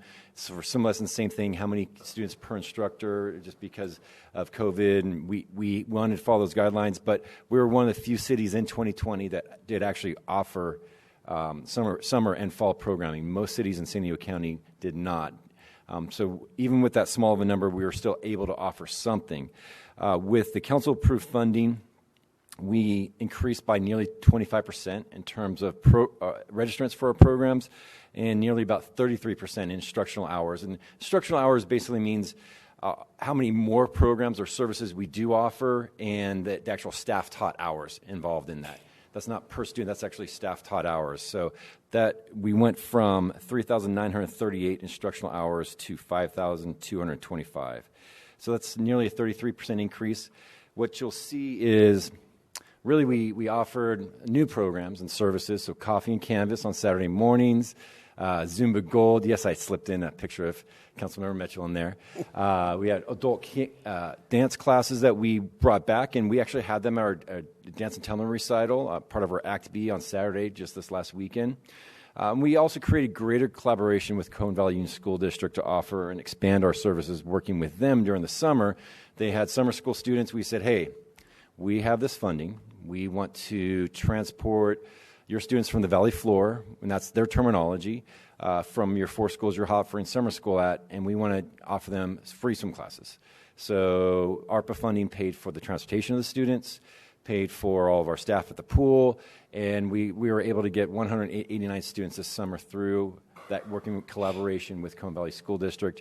And then recognizing we had a great partnership or a collaborative effort with Johnson Elementary.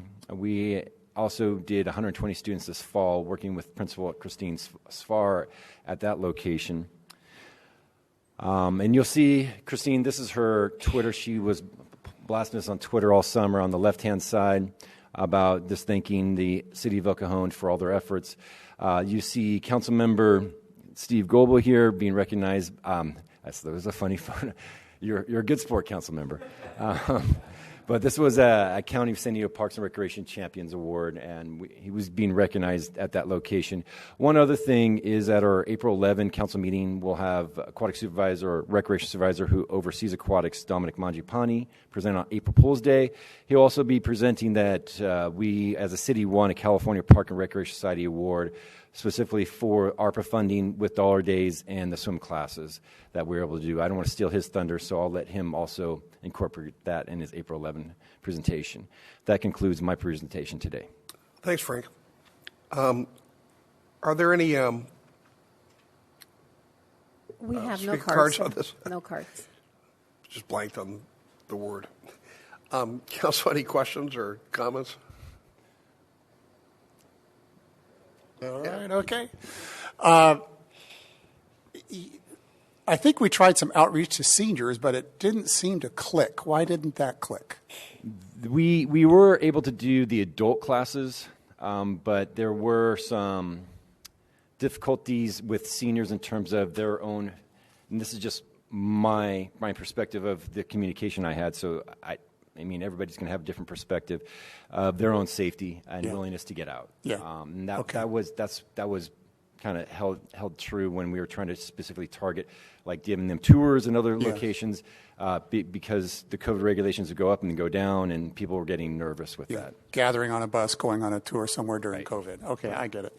I think it achieved the goal. This is kind of like a coupon or a warehouse club sample, that's free because it was free. Well, $1. And I think it achieved the goal of let's get people to try this. And it was especially impactful, I think, among cultures that don't historically try some things like swimming. And that's a great use of public funds to create safety and fun for kids growing up. So I agree with the staff recommendation to use the remaining $100,000 to fund partnership with Cajon Valley Union School District to extend the swimming portion. I think that's an excellent recommendation. We got a 25% increase in trial, 309 people, maybe some repeat in there. That's just a great outcome, and I'm so glad that they embraced that opportunity. I bet they had a lot of fun. And I think you ran it well. I'm glad you found the staff to run all these things during a difficult time. So it's great leadership. So I agree with the recommendation to fund the remaining money for continued swim lessons. And with the swim lessons, we recognize, and the reason why I emphasize the swim so much is that it is the leading cause of preventable death in our county for ages 1 to 5, and the second leading cause of preventable death for under 14 in our county. So we see this as part of public safety in offering those swim lessons. I think the return to, if we call it a regular fee schedule, they're still very affordable. If they had a great experience during the free sample, hopefully they'll come back and pay for the class this time. And we still have scholarship opportunities for families as well. Great. Well done. So I am a 3-time loser in swim classes. I took swim lessons when I was a kid, 4th, 5th, and 6th grade, I think it was, and I failed every single year. I can float, I can backstroke, but that's it. I think swim classes are very, very important for kids. They need to know, one, inner city kids, and yes, we are not downtown San Diego, but you know, the center of the valley floor is what I consider our inner city kids. They don't have the choice. You know, they don't have swimming pools at their houses. They don't have swimming pools at their apartment complexes. And, you know, we've got a couple of public pools, but it's just, you know, they're crowded. If you go to, I've been to YMCA and Santee, it gets really crowded out there. And so I really want to encourage that, you know, and commend you for making this a priority. And I agree with my colleague in spending the remainder of the money on swimming classes and really kind of push it. You know, our rec centers, when I was growing up, we had baton classes. That's what I excelled at. Okay, I couldn't swim, but I could flip a baton. And so these are things that, you know, are part of a kid's growing up. It gives them a sense of childhood that sometimes they don't get to have. And so thank you very much for providing that and offering these services. And didn't you just get some award or some big highfalutin position, like a president or something? Yes, I was recently installed as the president of the California Park and Recreation Society. So there you go. Congratulations. Thank you. All right, I'm done. Congratulations. Thank you. Hey, Bess? Thanks, Frank. I really appreciate it. And I agree with you. I can't think of money better spent than keeping our kids safe. Do you need a motion on the committal of the $100,000 remaining? I think they'd be helpful for staff. You have it allocated, but I think that just solidifies how we're going to spend the remainder. Okay. Then I'll go ahead and make a motion to not only accept the staff report, but to commend the staff and all of the recreation participants who taught these kids and were part of this program, and to allocate the remaining $100,000 not only for the free swim lessons, but for the instruction for lifeguards as well. Okay, please vote. Motion carries by unanimous vote.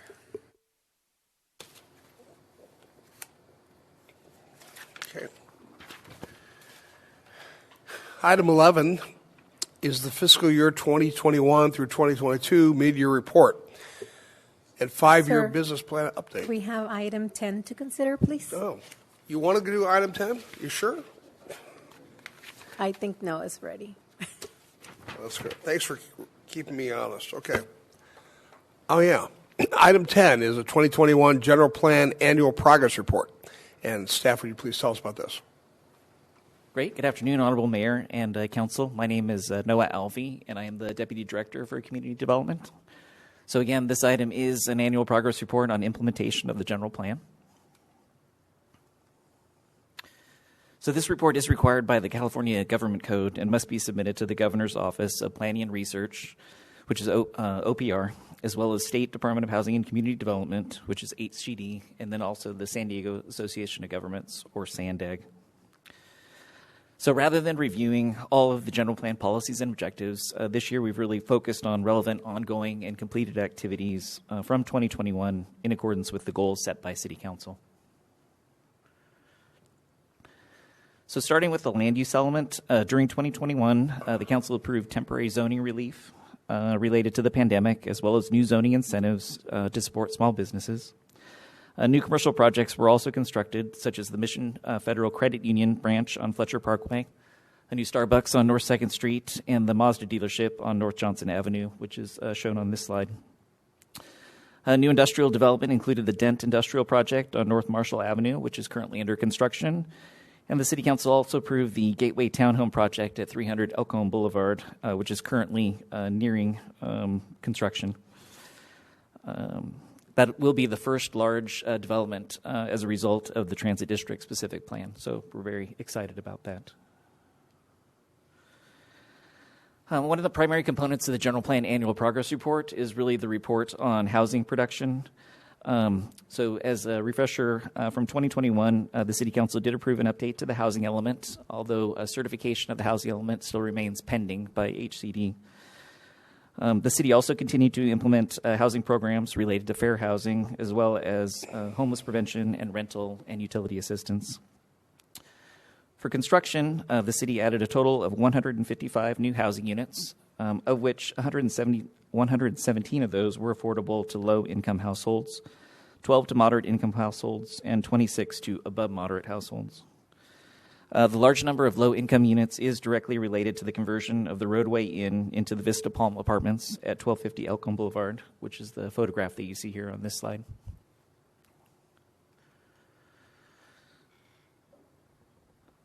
So here you can see the addition of the 155 units towards the city's Regional Housing Needs Assessment, or RHNA allocation. The RHNA allocation for this cycle was the 3,280 housing units by income category. So you can see now with the subtraction of the 155, we have a remaining goal of 3,125 units that would be constructed by 2030. So for circulation and road improvements, the design plans for the Elkhorn Boulevard Roundabout project have been completed. The project does include the removal of the existing traffic signal at Elkhorn Boulevard and Johnson Avenue, as well as the construction of a single-lane roundabout with crosswalks and public plazas. And construction for that project is expected to begin this year and extend into 2023. Road safety projects also continued with design and construction, and the annual pavement resurfacing project continued. And then lastly, the city did retrofit streetlight LED lights with over 700 lights being replaced with energy-efficient LEDs.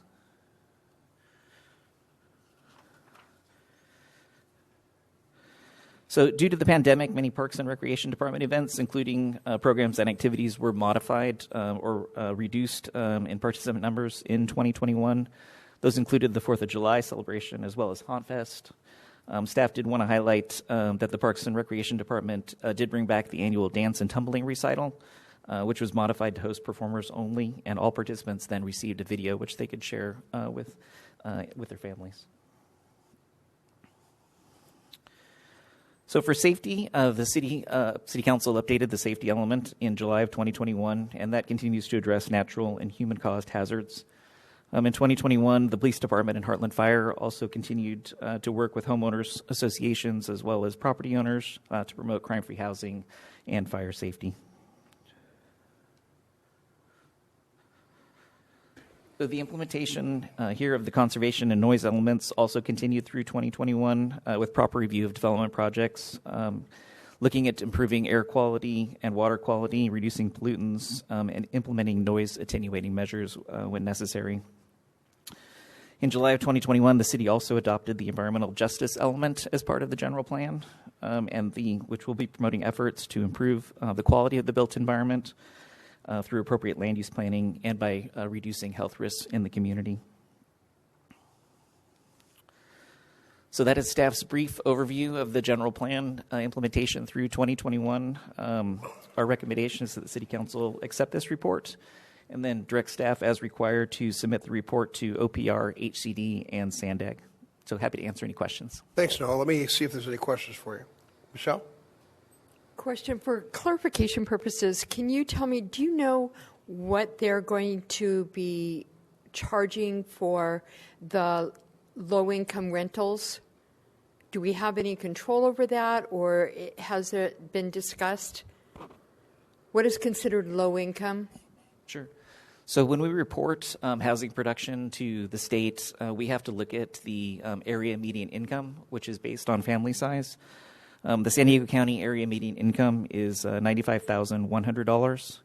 And so when you look at low income, that would reduce to about $60,000.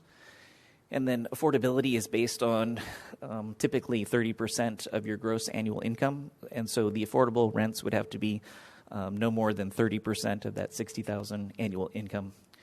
So that's where for the Vista Azul, or for the Vista Palms apartments, they rent in the range of $1,350 to $1,450 for the 300 square foot units. And so that is actually affordable to low-income individuals based on the criteria that HCD requires us to use. So $1,350 to $1,450 for a 300 square foot apartment? Mm-hmm.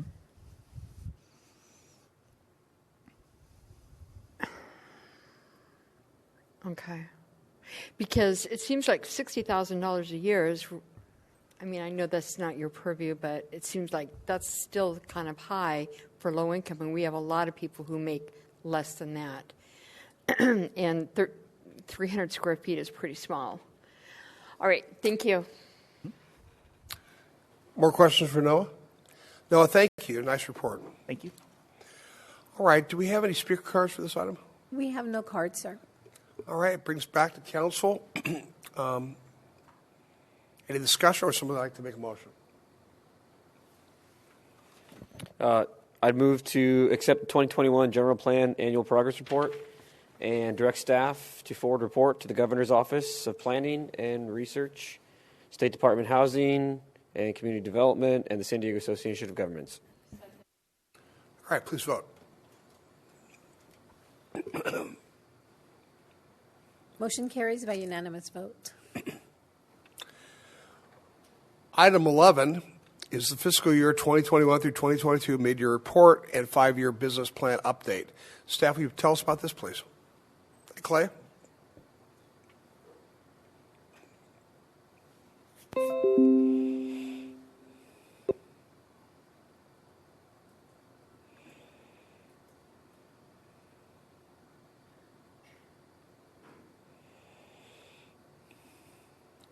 Good afternoon, Honorable Mayor, distinguished members of the City Council.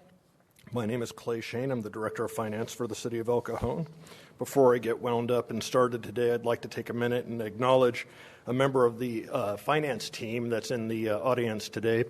Autumn Rehberger is our Senior Management Analyst, and she is responsible for a great deal of the work being presented today. So I wanted to take a minute and introduce her to the City Council, as well as thank her for the great work she's doing.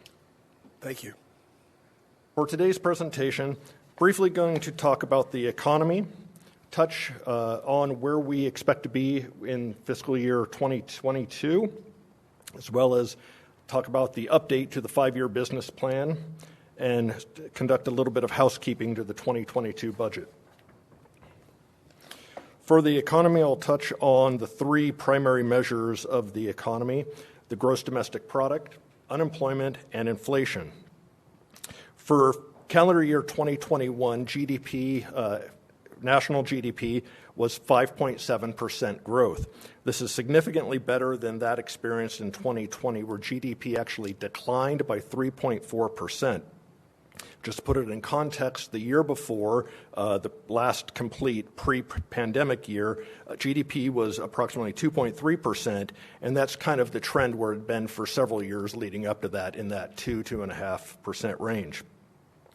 I think that's something we all experienced as with the onset of the pandemic, where the economy shut down in the early months, kind of struggled for a little while, and then picked back and came roaring back after a couple of quarters.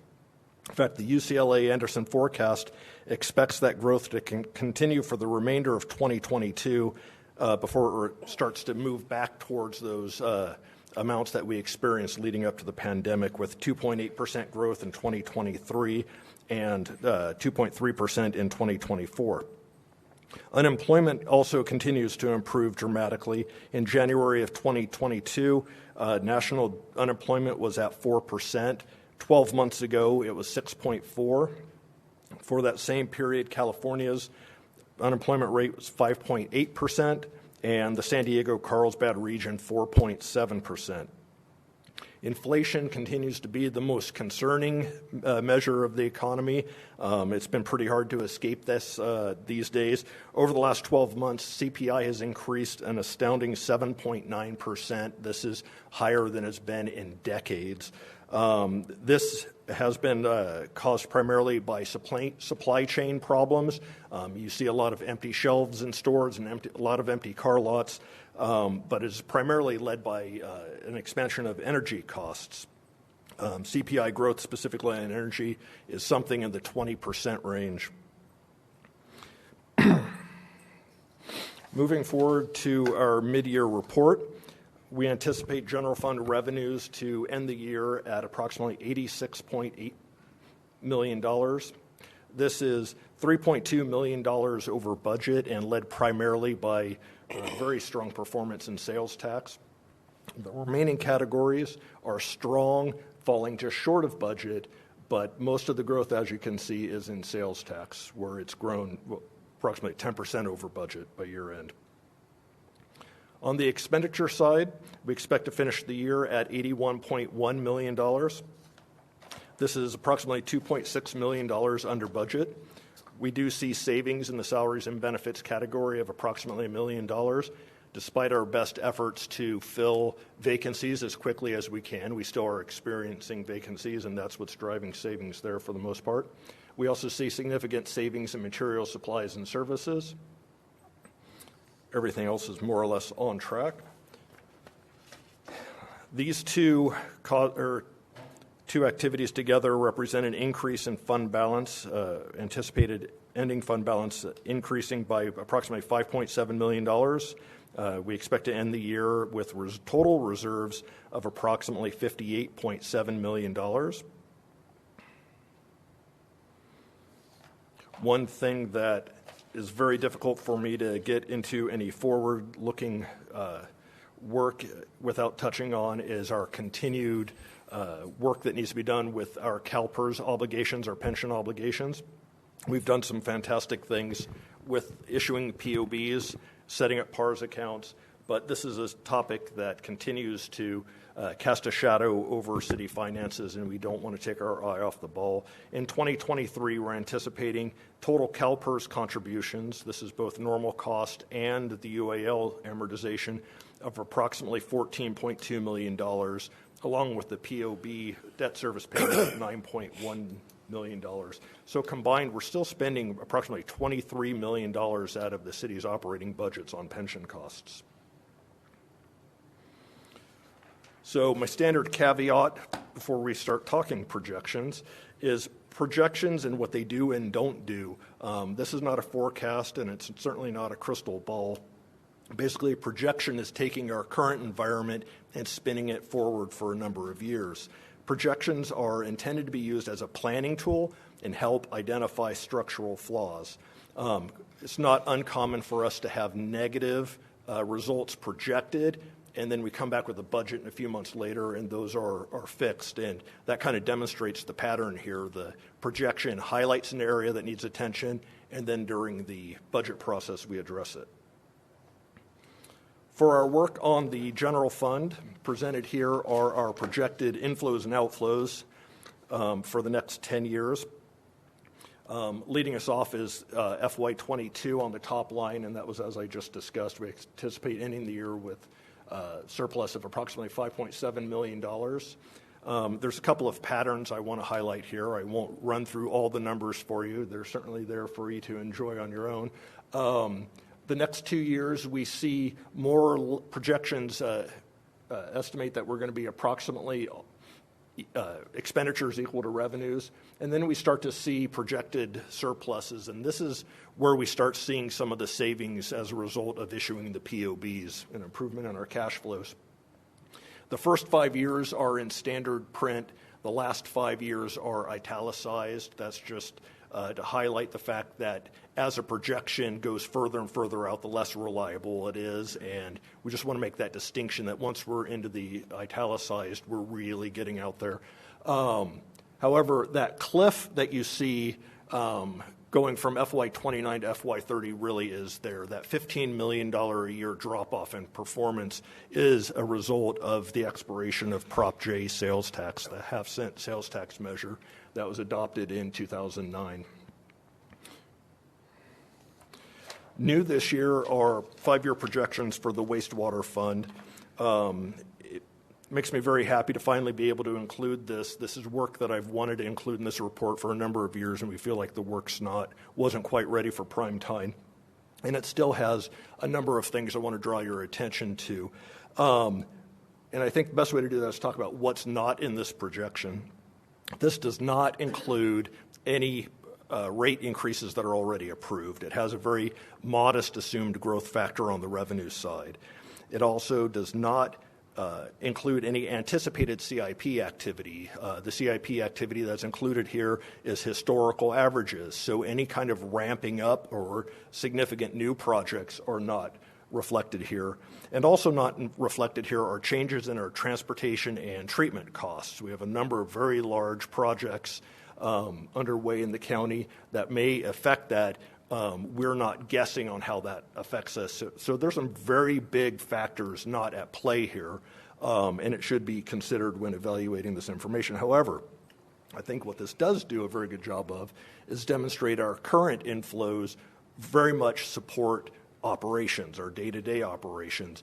And I think this is important because we've talked about many times, along with rate increases, that a lot of those go hand in hand with capital replacement, maintenance, some of the bigger, more future-oriented projects related to wastewater. So for the 2022 budget, we have a number of items we would like to address. We did an awfully busy in the first quarter. There are only a couple of things to discuss at mid-year. We have a handful of personnel adjustments. The first is an addition. We request an additional associate engineer to the private development division in Public Works. We would also like to add an accountant to the finance department to help support the implementation of our ERP system. And then we have a couple of positions that we studied the work they're doing and decided that that classification didn't quite suit what they were actually doing, so we've included those as well. None of these adjustments require an appropriation adjustment. This is merely requesting the approval of the positional change. We believe that we have sufficient expenditure savings in the general fund to support these changes without any additional money. However, I do want to bring attention to our one appropriation change or modification that we're requesting, and that's related to Heartland Fire and Rescue strike team deployment costs. This year was a very busy fire season. Heartland Fire and Rescue sent teams to, I believe the count was something like 8 fires out of jurisdiction. And the way that works is we often incur additional costs as a result of sending these crews up, but we have arrangements with the California Office of Emergency Services to reimburse us for those costs.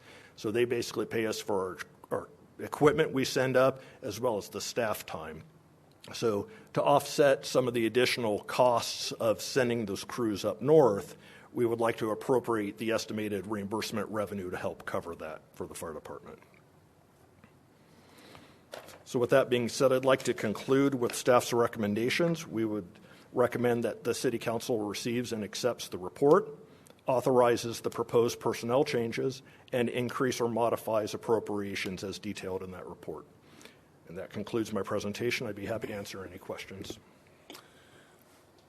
Questions, Phil? Thank you, Clay. Great report. I think I'm correct in saying our reserves are up, you said, I think I saw 85 million, 86 million? I think 58. 58, sorry. Yes, sir. I'm dyslexic. 58 million, is that right? That's correct. 58 million. I'm not really dyslexic. And we haven't raised any taxes. That's correct. And no new taxes.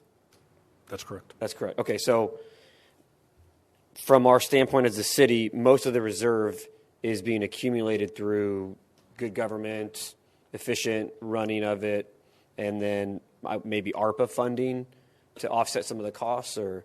Our ARPA is not reflected in this at all. It's not in the, it's not reflected in there at all. I think most of us in this room would like to go with the good government. Okay, so being run more efficiently. Yes, sir. Okay, and maybe you and Graham can tag team these next couple questions. So, how does staff think we should manage our reserve? I mean, because you mentioned our pension liability is still there, and then Prop J is expiring in 8 years, 7 years, something like that. What does staff consider a good source of a way to manage our reserve? Well, on a technical note, I think the city manager probably has some strategy comments on that. But I would like to point out that I think maybe you're going down the wrong road looking at the entire reserve balance as a single pot of money. I think it's important to understand what each of these individual buckets is designed to accomplish. Mm-hmm. For example, the 20% operating reserve, we refer to that as the reserve of last resort, and we maintain that reserve solely so we don't have to issue debt in the middle of the year to keep operations going. It's to help with cash flow. So generally speaking, that 20% reserve is largely off the table unless we have the most dire of emergencies. Likewise, the reserve for unfunded retirement obligation, a portion of that has already been sent to our PARS, our Section 115 trust. Earlier in the fall of this year, the City Council authorized us sending the remaining balance to PARS also. So that really isn't available for spending also. So it's really those other two reserve accounts that you're looking for and thinking about what should we be doing with this from a planning perspective. The economic uncertainty reserve kind of is intended to be your safety net for when we do have downturns. Mm-hmm. And then the carryover reserve purely is intended for, additional spending. And we've talked about several things going forward already. The City Council's already authorized the overhiring of 10 officers. And police officers. And that's reflected in our expenditure projections, both for the current year and going forward. We have a proposal, the next item right after this, I believe, has a use of fund balance that's being discussed. And I know we have several other things already on the table. So some of that's already been sort of eyed, earmarked, and a plan behind it. But I think I'll quit rambling and let the city manager respond to the rest of that. I think it's important for policymakers and frankly the community to understand that reserve monies are not ongoing revenue streams, right? So these, in my mind, we should consider these as one-time funds. So the council making the decision to overhire by the 10 police officers, which will then ratchet down through attrition, was a one-time expenditure that you knew that you were taking out of your general fund reserve, right? That, in my mind, it's important to kind of keep those distinct and separate between ongoing revenues and this money. There's an adage that talks about it takes capital to make money, right? You need to invest. If you're a private entity or a private business, you have to infuse capital in order to build the factory, to produce the widget, to generate the revenue. And the same applies to government. Although we don't make money, we save money. And so, in my mind, one of the strategies that I would recommend that the council consider of how to use this money is how can we utilize any reserves that you feel comfortable that we don't need for immediate emergencies. How can we use those funds to either leverage savings in the future? You've done this on a couple projects. The solar project, for example, right? You invest $5 million in a solar project, and then you'll see those savings over a period of time. And that once that project is paid off, it actually becomes revenue, and then you can use that revenue to pay for additional services that are ongoing. So I think that's a really important way to use that money. The other thing that we have not done as a city for several years has really augment the capital improvement plan budget. So we had a lot of money in there, and every year we do these capital improvement projects. That fund balance in CIP gets lower and lower. I think at some point, maybe as part of the budget process, we need to think about a transfer of some of our carryover reserve into the CIP, maybe not even for designated very specific projects, but maybe some broader projects. So when the council wants to do big improvements, you'll have the funding to do that rather than having to consider, do we shut down the Magnolia or do we lay off police officers in order to pave a street, right? That's a bad position for the council to be in. So putting money back into the CIP from a fiscal prudence perspective makes sense to staff. And does it make sense to add any more money to the reserve for the unfunded pension liability? In my head, we have a 20% operating reserve for city issues, so we can keep the city running. Based off of our unfunded pension obligations, is there an equation for us to make sure that this money is designated as enough, similar to the 20% operating reserve based off of our unfunded pension obligations? Is that something that we should look at to add more money to that, or are we okay with that $8 million there, or does my question make sense? Yes. I think maybe the easiest way to answer that is approaching it this way.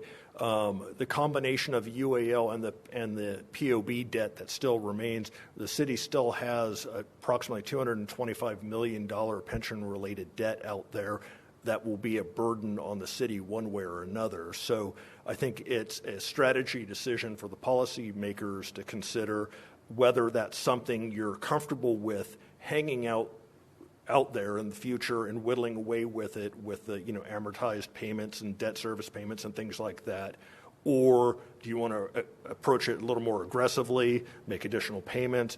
That really is a pretty significant policy decision. So is there a right answer? There really isn't. I think it's just a matter of how you prioritize your needs. Okay. Thank you. So, and then the last question, I didn't know that there's a gap in funding for our firefighters when we send them off to the strike team. So even though the state or Office of Emergency Management, wherever the funding comes from, reimburse us, there's still a little bit of gap in funding. Am I correct in assuming that? I think it is Cal OES's intention through the predetermined rates to fully reimburse. I'm sure there are places where that's not perfect, but I believe that's their intention. I think what we see there is the level of activity we had this year greatly exceeded what is standard in a normal year, so we wanted to address that. It was additional expenditures that drove additional revenue, so it made make sense to appropriate that to cover it. Thank you. Yeah, I think from my perspective, investing in capital improvement projects, and then also getting bang for our buck, so we reduce our operating costs. We spend a little bit up front from our reserve, but we reduce our existing operating costs. So when Prop J expires, or if the pension situation takes a turn for the worse, our yearly operating costs are lowered, so we don't have to increase taxes or lay off staff, police, fire. I think from my perspective, that's the best way to manage any of these funds. Thank you. Question, Steve?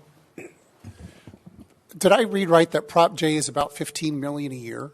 Well, we're projecting it will be about 2028.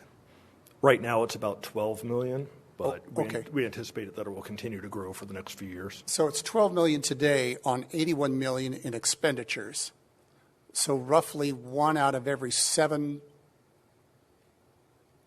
How do I put that? 1/7 of the income comes from Prop J. It's significant, isn't it? Indeed it is. It's probably 13 to 15% of our budget today. Thereabouts, so yes, if we don't renew that, we got to figure out where to come up with 13 to 15% more money. That's correct. And that's why we saw that thing. Okay. The 110% of sales tax, that's really unexpected. Is that mostly auto sales? Auto sales is the biggest contributor for normal, regular base sales tax. Even with the inventory problems, supply chain problems we've seen, the auto dealers continue to hit it out of the park. But we're also seeing very significant contributions from the county pool, the distribution of internet sales. Oh, interesting. Also. Okay. The 610,000, is that just a timing thing? We're going to put out 610 now, but we're going to get reimbursed 610 later? That's a good way of thinking about it, yes, sir. Okay, so it's really a timing issue. Yes. When we send those guys up to a strike team, we have to backfill their positions, their shifts here. Do we incur overtime costs? That's correct. Okay. In fact, the costs that Cal OES reimburses makes the assumption that it is overtime that they're reimbursing. But what about the guys here filling the strike team shifts here? Do they work overtime because they're forced back into? In many cases. So, but we were able to absorb that under the regular budget. It wasn't a substantial. Well, they are incurring an overhead or overtime cost that we have to pay, yes. Whether that's the person here in El Cajon yes. or out of jurisdiction, and that's what's being reimbursed by Cal OES. Okay. So, it is unanticipated to an extent. Yes. And that's why we're asking to appropriate that revenue. The wastewater schedule, that assumes current operations. In other words, we continue with Metro wastewater, and that's a kind of a forecast of a Metro wastewater operation, isn't it? Yes, and that's kind of one of the bases of my caveats on the use of this information. It's pretty much taking the activity we're anticipating in fiscal year 22 and 23 and rolling that forward with a very modest growth factor. I'm pretty sure should that be Metro, it will grow at a rate even higher than we anticipated. And certainly if we change horses and we move, if East County AWP goes online next year, for example, that changes completely. Yes, so this doesn't assume any change over to AWP, correct. Which at the earliest would be around fiscal 25. Now, I'm going to jump into the personnel issue here, because I'm going to talk from a 5-year plan kind of a thing. We've added 10 police officers over budget. We've added, I think, an HR position in the past year or so. We've got an addition to Public Works, we've got an addition to Finance. At some point, I am concerned about the fire department and burnout, no pun intended. And the reason is we sent strike teams to 6 fires. I don't anticipate that we're going to be called to no out-of-town strike things. So we're going to continue to have the pressure of firefighters and their apparatus going out of town. I'm very concerned about Station 8.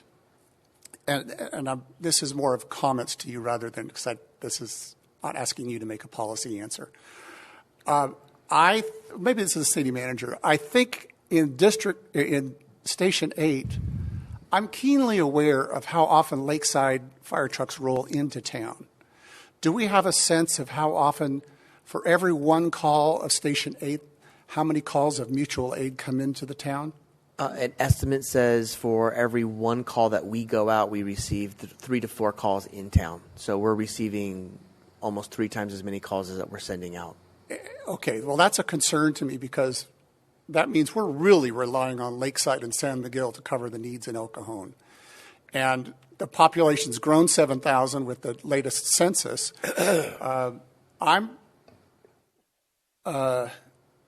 We have to be a good neighbor to our neighboring communities. And I'm interested in looking at a Squad 8 concept at Station 8. I think the call volume justifies it. I don't know what configuration, whether it's full-time, part-time, 1 squad, 2 squad, but I think it's really time to look at a Squad 8 out there based on the volume of calls. Mr. Goblio, timing's great. In fact, we've been having these discussions between City Manager's Office, Finance, and Fire Management on this very matter. Even take out the call or the assistance we receive from San Miguel and from Lakeside. It's a challenging station to work at because it's pretty busy, and so we it's one of the reasons we have a station dog there is because we know it's a stressful station. So having some relief through a squad or some other mechanism is a topic that we're having, and we'll be presenting some solutions as part of the budget coming up. That'd be good, because pretty soon we're going to need a therapy dog for Jack's the therapy dog if it continues at the same level of activity. I'm just concerned about, even if the one engine at Station 8 has to do any training or covering someone else, then we totally rely on mutual aid to cover that area, unless we pull an engine from somewhere else. I'm also going to push maybe to look at a couple more firefighters. I am not going to push it this year, but I think I have concern about the convalescent home issue in El Cajon and the emergency response.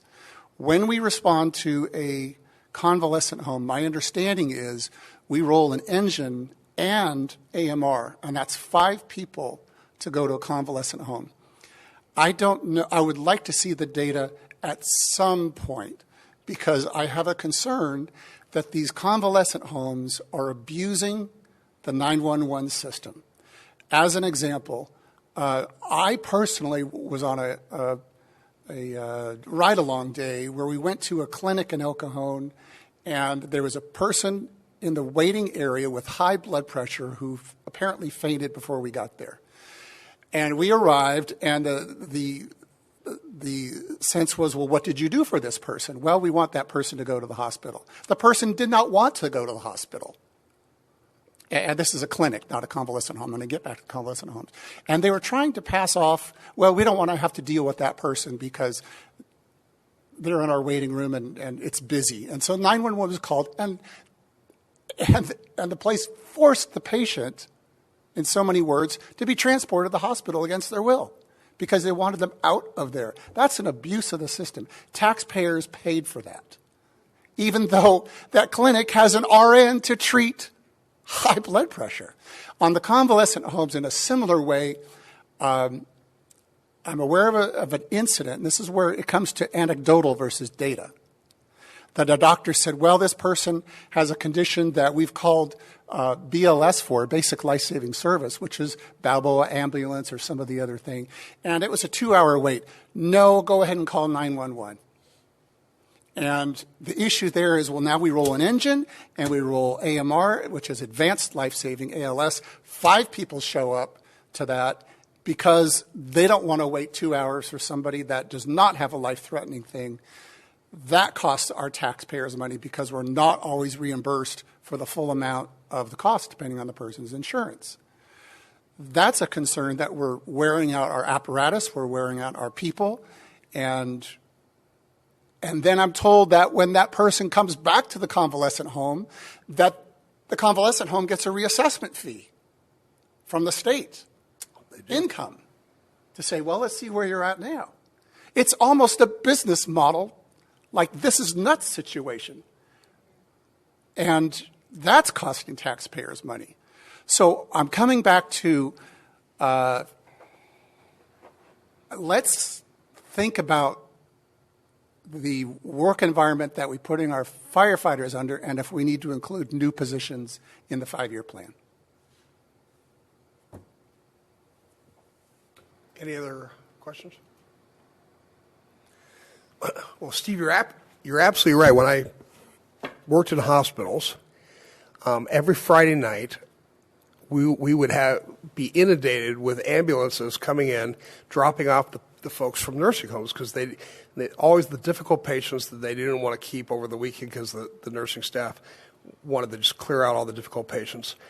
And that was part of it. The other part of it was that nursing homes, I don't remember the number of days, but I think it's 45. You can keep a patient for 45 days, and after that, your reimbursement gets cut by half. But if that patient spends any time in a hospital during that period of time, the clock starts over. So you're right. It is a business model. And by the way, the worst offenders were El Cajon nursing homes. Now, to be fair, we're here for life-threatening emergencies, and we want people to call 911 when there is a life-threatening emergency. But to use this as a business model because they don't want to wait or because they get financially incentivized, that's an abuse that the people of El Cajon who pay the taxes don't want to fund anymore. All right, thank you. Quick question for staff. Wasn't there work being done to address this in the past? I vaguely remember pre-pandemic We did. We did some surveying pre-pandemic. We started actually launching a pretty aggressive education campaign piece. We met with one company, and then the pandemic happened, and that was the last place that convalescent homes wanted us to be in, or we wanted to be in, actually. So it kind of ceased. I know our chief has been doing some additional analysis. He thinks the numbers look a little bit better than they were before, so some of the education worked. We've been able to identify some of the worst violators, and we are targeting them. But to Mr. Goebel's point, I think there is some value is once we kind of get to, I guess, a normalization, I think there's probably some value of looking at where our numbers lie, if our strategy is working or not working. And there's no legal method or tool to say this is not a life-threatening emergency. I don't think so. Yeah, okay. You don't even have to answer. Never mind. But I think it's important to have some kind of policy as part of your business plan, because there's turnover. There's new doctors, there's new nurses, and they don't remember what was told to the last doctor, the last nurse 2 years ago, and we start all over. So there has to be some kind of strategy there.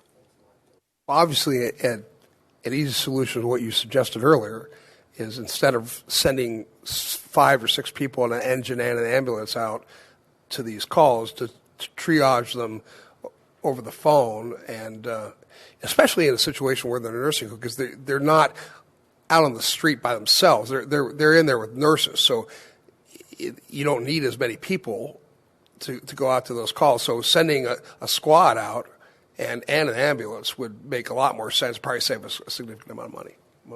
Yeah, I think what I'm raising is some of these situations that aren't good, that are wearing out. I'm bringing this back to the 5-year plan, Mr. Foley, so you know we're on topic. It is wearing out our firefighters because they're shifting their liability. We don't want the liability of something going wrong on this location. We're going to shift it to the hospital, and the city will pay for that. I think it's worth looking at. Clay, I just have, my colleagues asked all the pertinent questions, but I've got kind of an esoteric question just because I've got you here and I want to see what your thoughts are. So the dollar is under a lot of attack right now. There's inflation. There's the possibility of the world looking at changing the dollar from the reserve currency to maybe the yuan. I hear Saudi Arabia is now talking about paying out their petrodollars in some currency other than the dollar. All of this, I assume, is going to lead to devaluation of the currency. And if that's true, I'd like to hear your thoughts on that. How does that affect us? And what can we do to mitigate that? Is there any way to kind of do a judo thing and make it to our advantage? So. Other than worrying about it, I don't know if there's a whole lot we can do about that. You know, in the United States, we have a chosen currency, and it's the dollar. And, you know, strong dollar, weak dollar, I think we're still stuck dealing with it. As far as some of the world events, we invest our money very, very conservatively. You see far less ups and downs as you do other types of investments. So in that regard, we try to protect it as much as we can, but at some point, you know, we're the victim of being in the United States and what goes with that as far as the strength of the dollar. Does devaluation of the currency, would that change the calculus on the pension obligation and things like that? Would that make it better for us?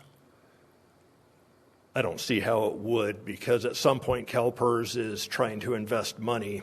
And, you know, the same thing that will hurt us will hurt them as well. So I don't see it creating an opportunity that would improve things. Thanks for answering the question. I appreciate it.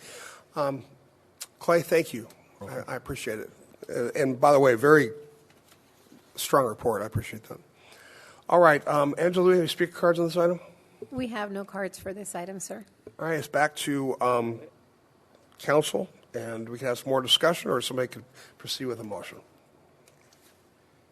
I'd make a motion to receive and accept the report, authorize proposed personnel changes detailed in the report, and increase or modify the 2021-22 appropriations in the net amount of $610,000 for additional needs as detailed in the report.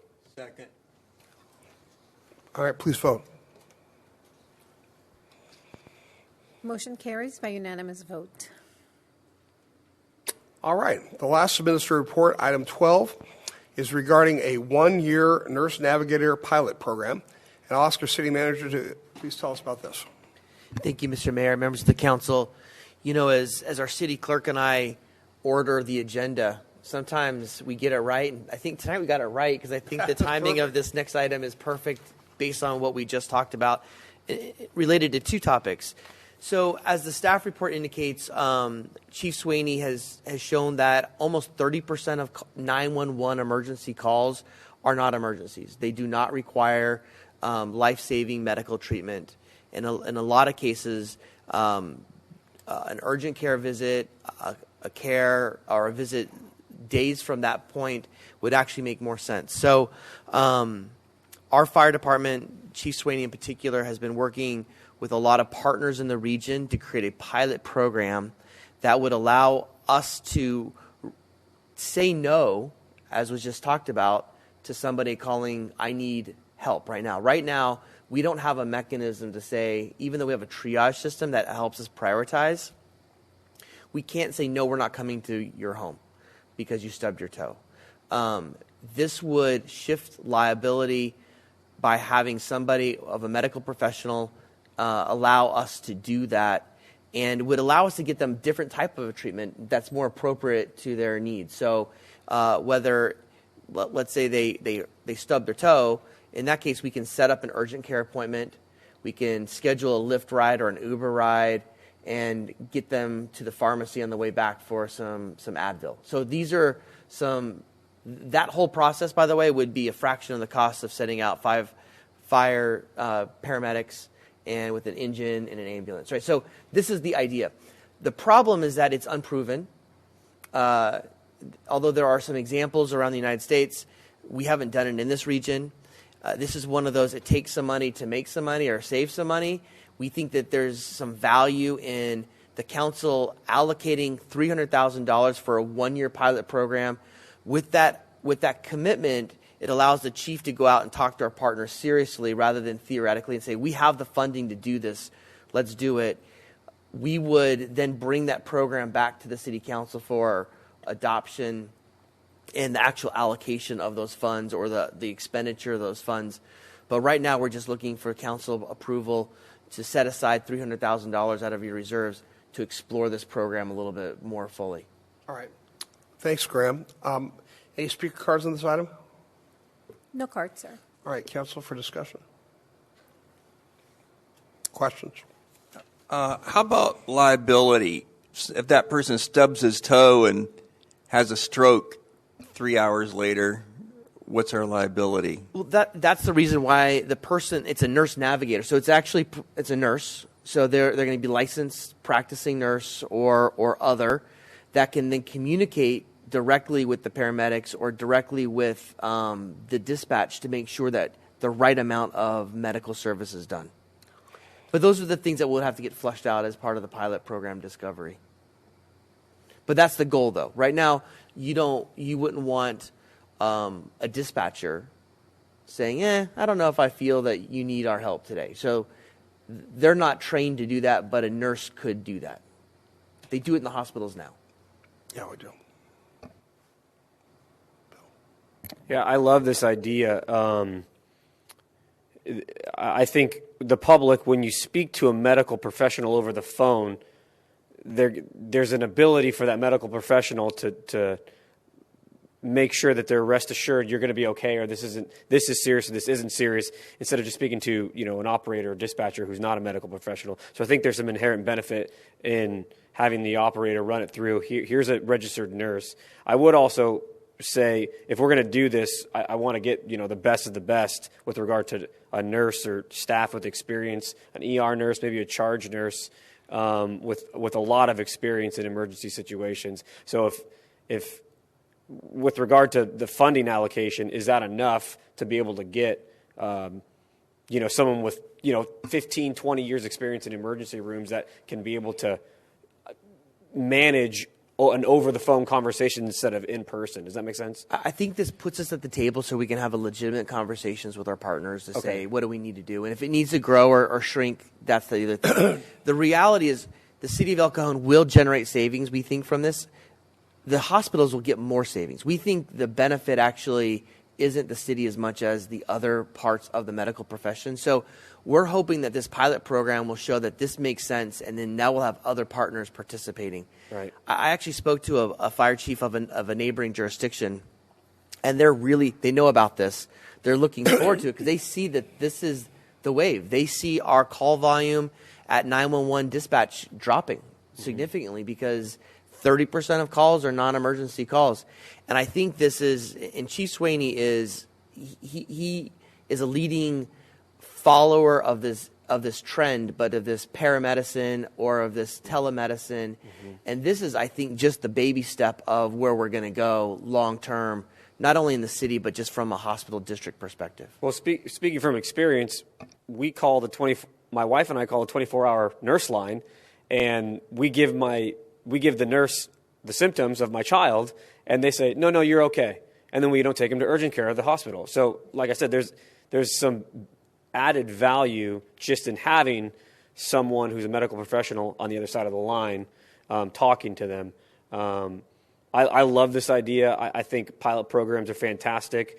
It shows that we're leaders in our region. We can show proof of concept if it works, and we're first to the table with regards to having that benefit for our regional partners, including hospitals. Who knows, maybe down the road, Sharp can kick in some money to us because we're reducing such a high call volume to them.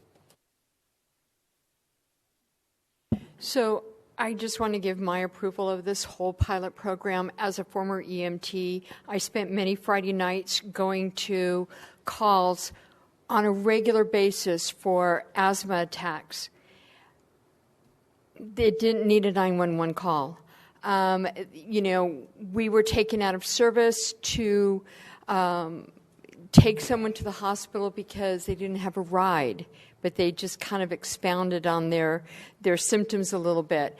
And I think this is a great idea. I use it myself, even though I have some medical background. I use it, I use the telenurse, like my colleague was talking about, just to make sure, is this really what is wrong with me? And I think we also need to look into educating the public. We have a lot of newcomers here. We have a lot of refugees who don't understand. They know 911, and they know they can get help through 911, but they don't understand the complexity of it, that we are sending out fire, we are sending out an ambulance, we're taking up resources, and they're taking a bed at the emergency room for the flu, where maybe they could go to the urgent care. And we see it in emergency rooms.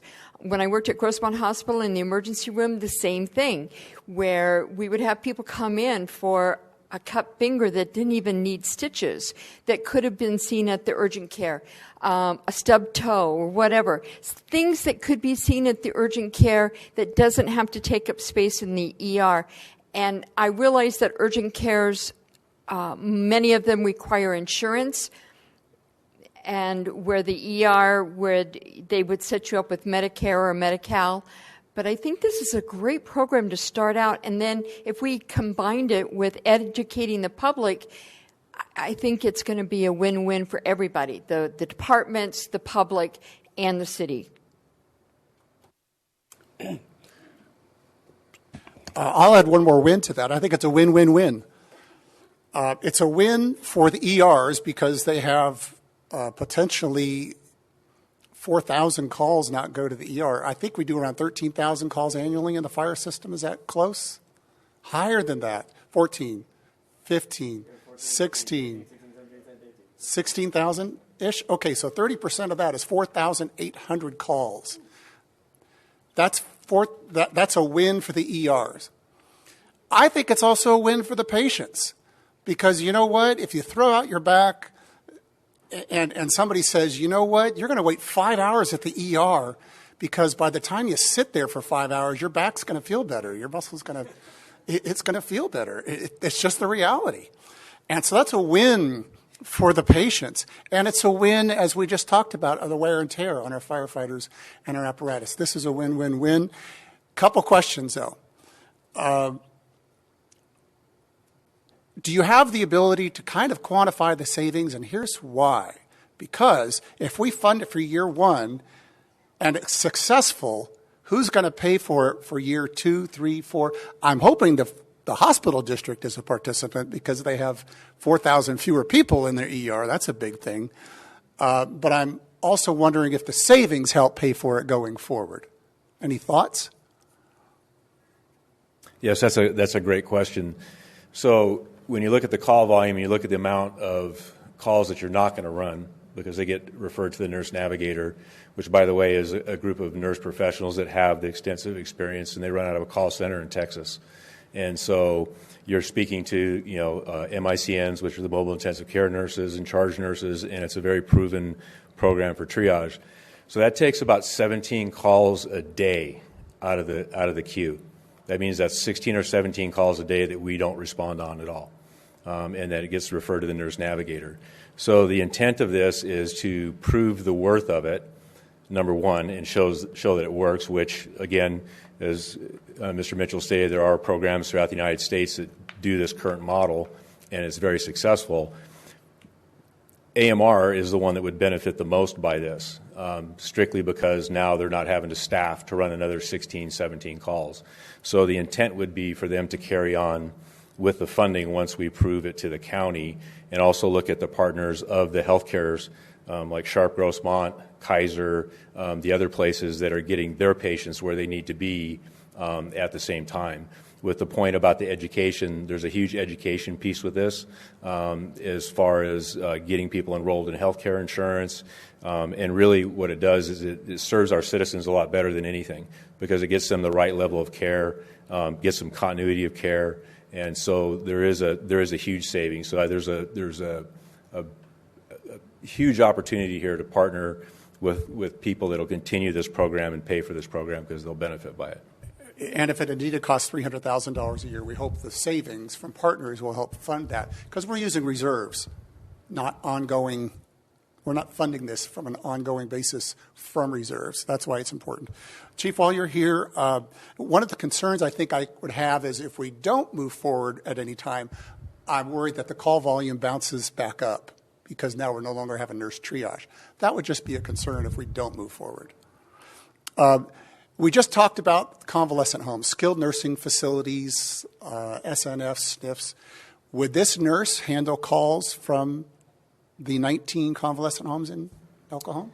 Yes, we have about 10 major users of the system, 10 of the skilled nursing facilities that use the system. So the lower level calls, we track them. I track them on a regular basis on the outcome of when we get the call and what they get transported to the hospital as, which tells me that they don't need a 911 call. So those calls, as also part of a trial program that Grossmont, AMR, and the federal government are doing, which is an ET3 program, which means prior to sending a patient out, they need to call a triage center to get the patient moved out, just kind of like a Kaiser, type setup. And so we would incorporate a piece of this into this nurse navigator program on the lower level calls. So it would cut down on some of those calls. Through my conversations and partnerships that we're building, the alliances, Sharp Grossmont used to have a skilled nursing facility consortium that they met on a regular basis and discussed issues. When COVID hit, that kind of went away, and so in one of our meetings it was brought up, and they're actually reinstating that working group to discuss the issues. So we're doing a lot of education with the physicians that manage the patients that are at those facilities. We're doing a lot of education with the staff at those facilities, and that's in partnership with AMR, that's in partnership with Sharp Grossmont, and it's also in partnership with the hospital district itself. So on the last item, I talked about how if you have turnover of doctors and nurses, well, you lose that, hey, we got to do this first, and the new person comes in or whatever. But if the nurse triage program says that a nursing home must get approval before they can transport somebody, it doesn't matter what the turnover is. That's a new policy that benefits everyone. It's a win for the patient, it's a win for the ER, and it's a win for the city. That's correct. More questions? Quick question, Chief. Will this be a 24-hour day, 7-day a week? That's correct. It'll be available 24/7. It seems like not enough money, but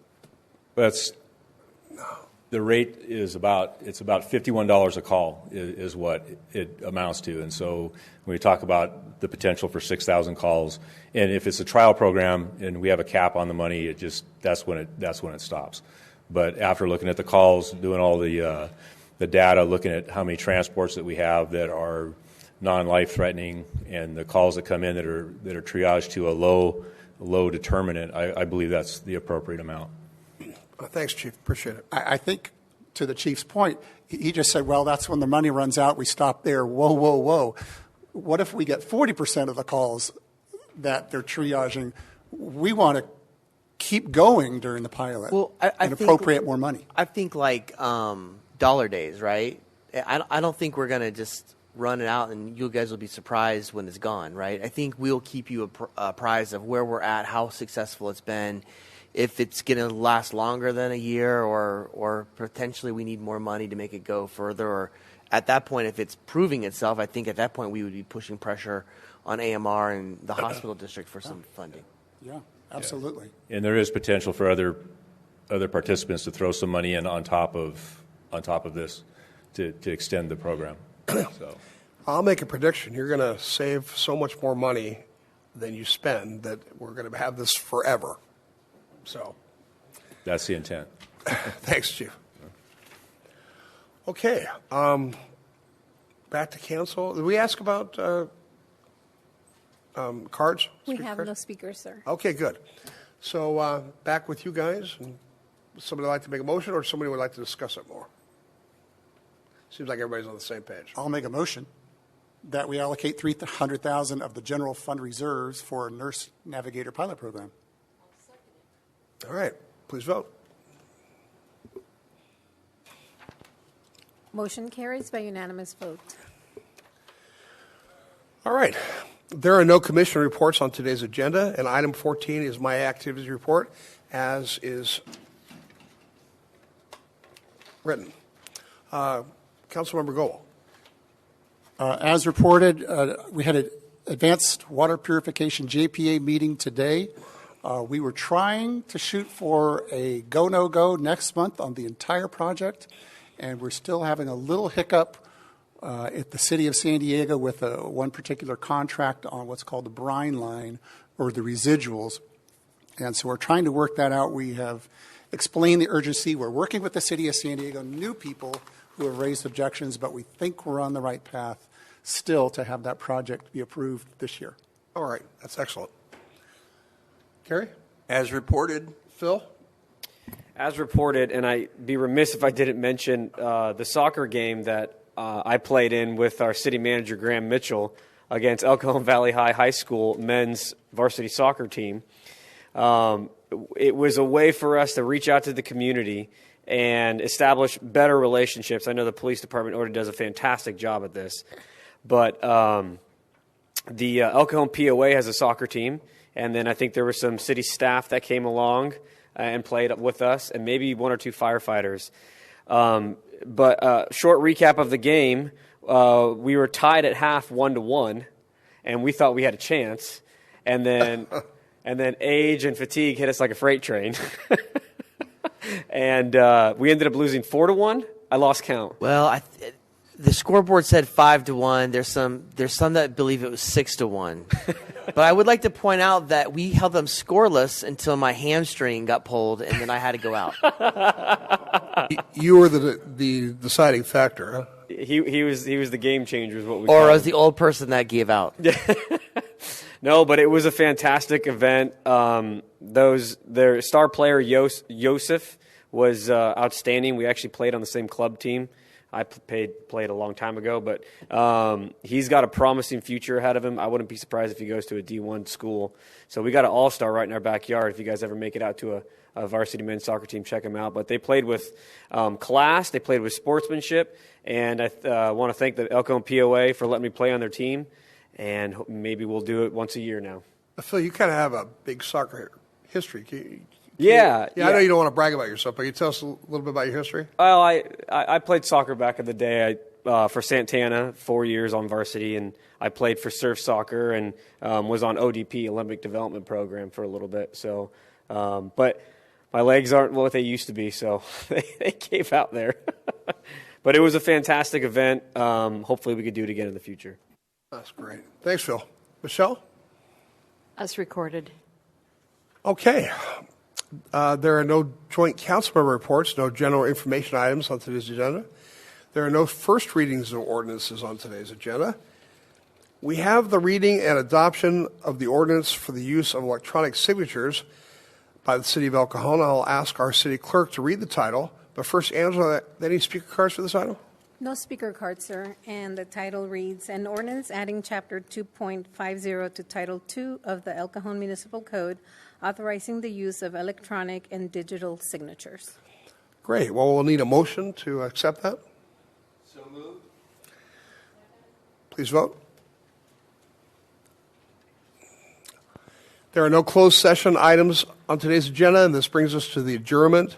The adjourned regular joint meeting of the El Cajon City Council, El Cajon Housing Authority, successor agency to the El Cajon Redevelopment Agency, held this 22nd day of March 2022, is adjourned until Tuesday, April 12th, 2022 at 3 o'clock p.m. See you then.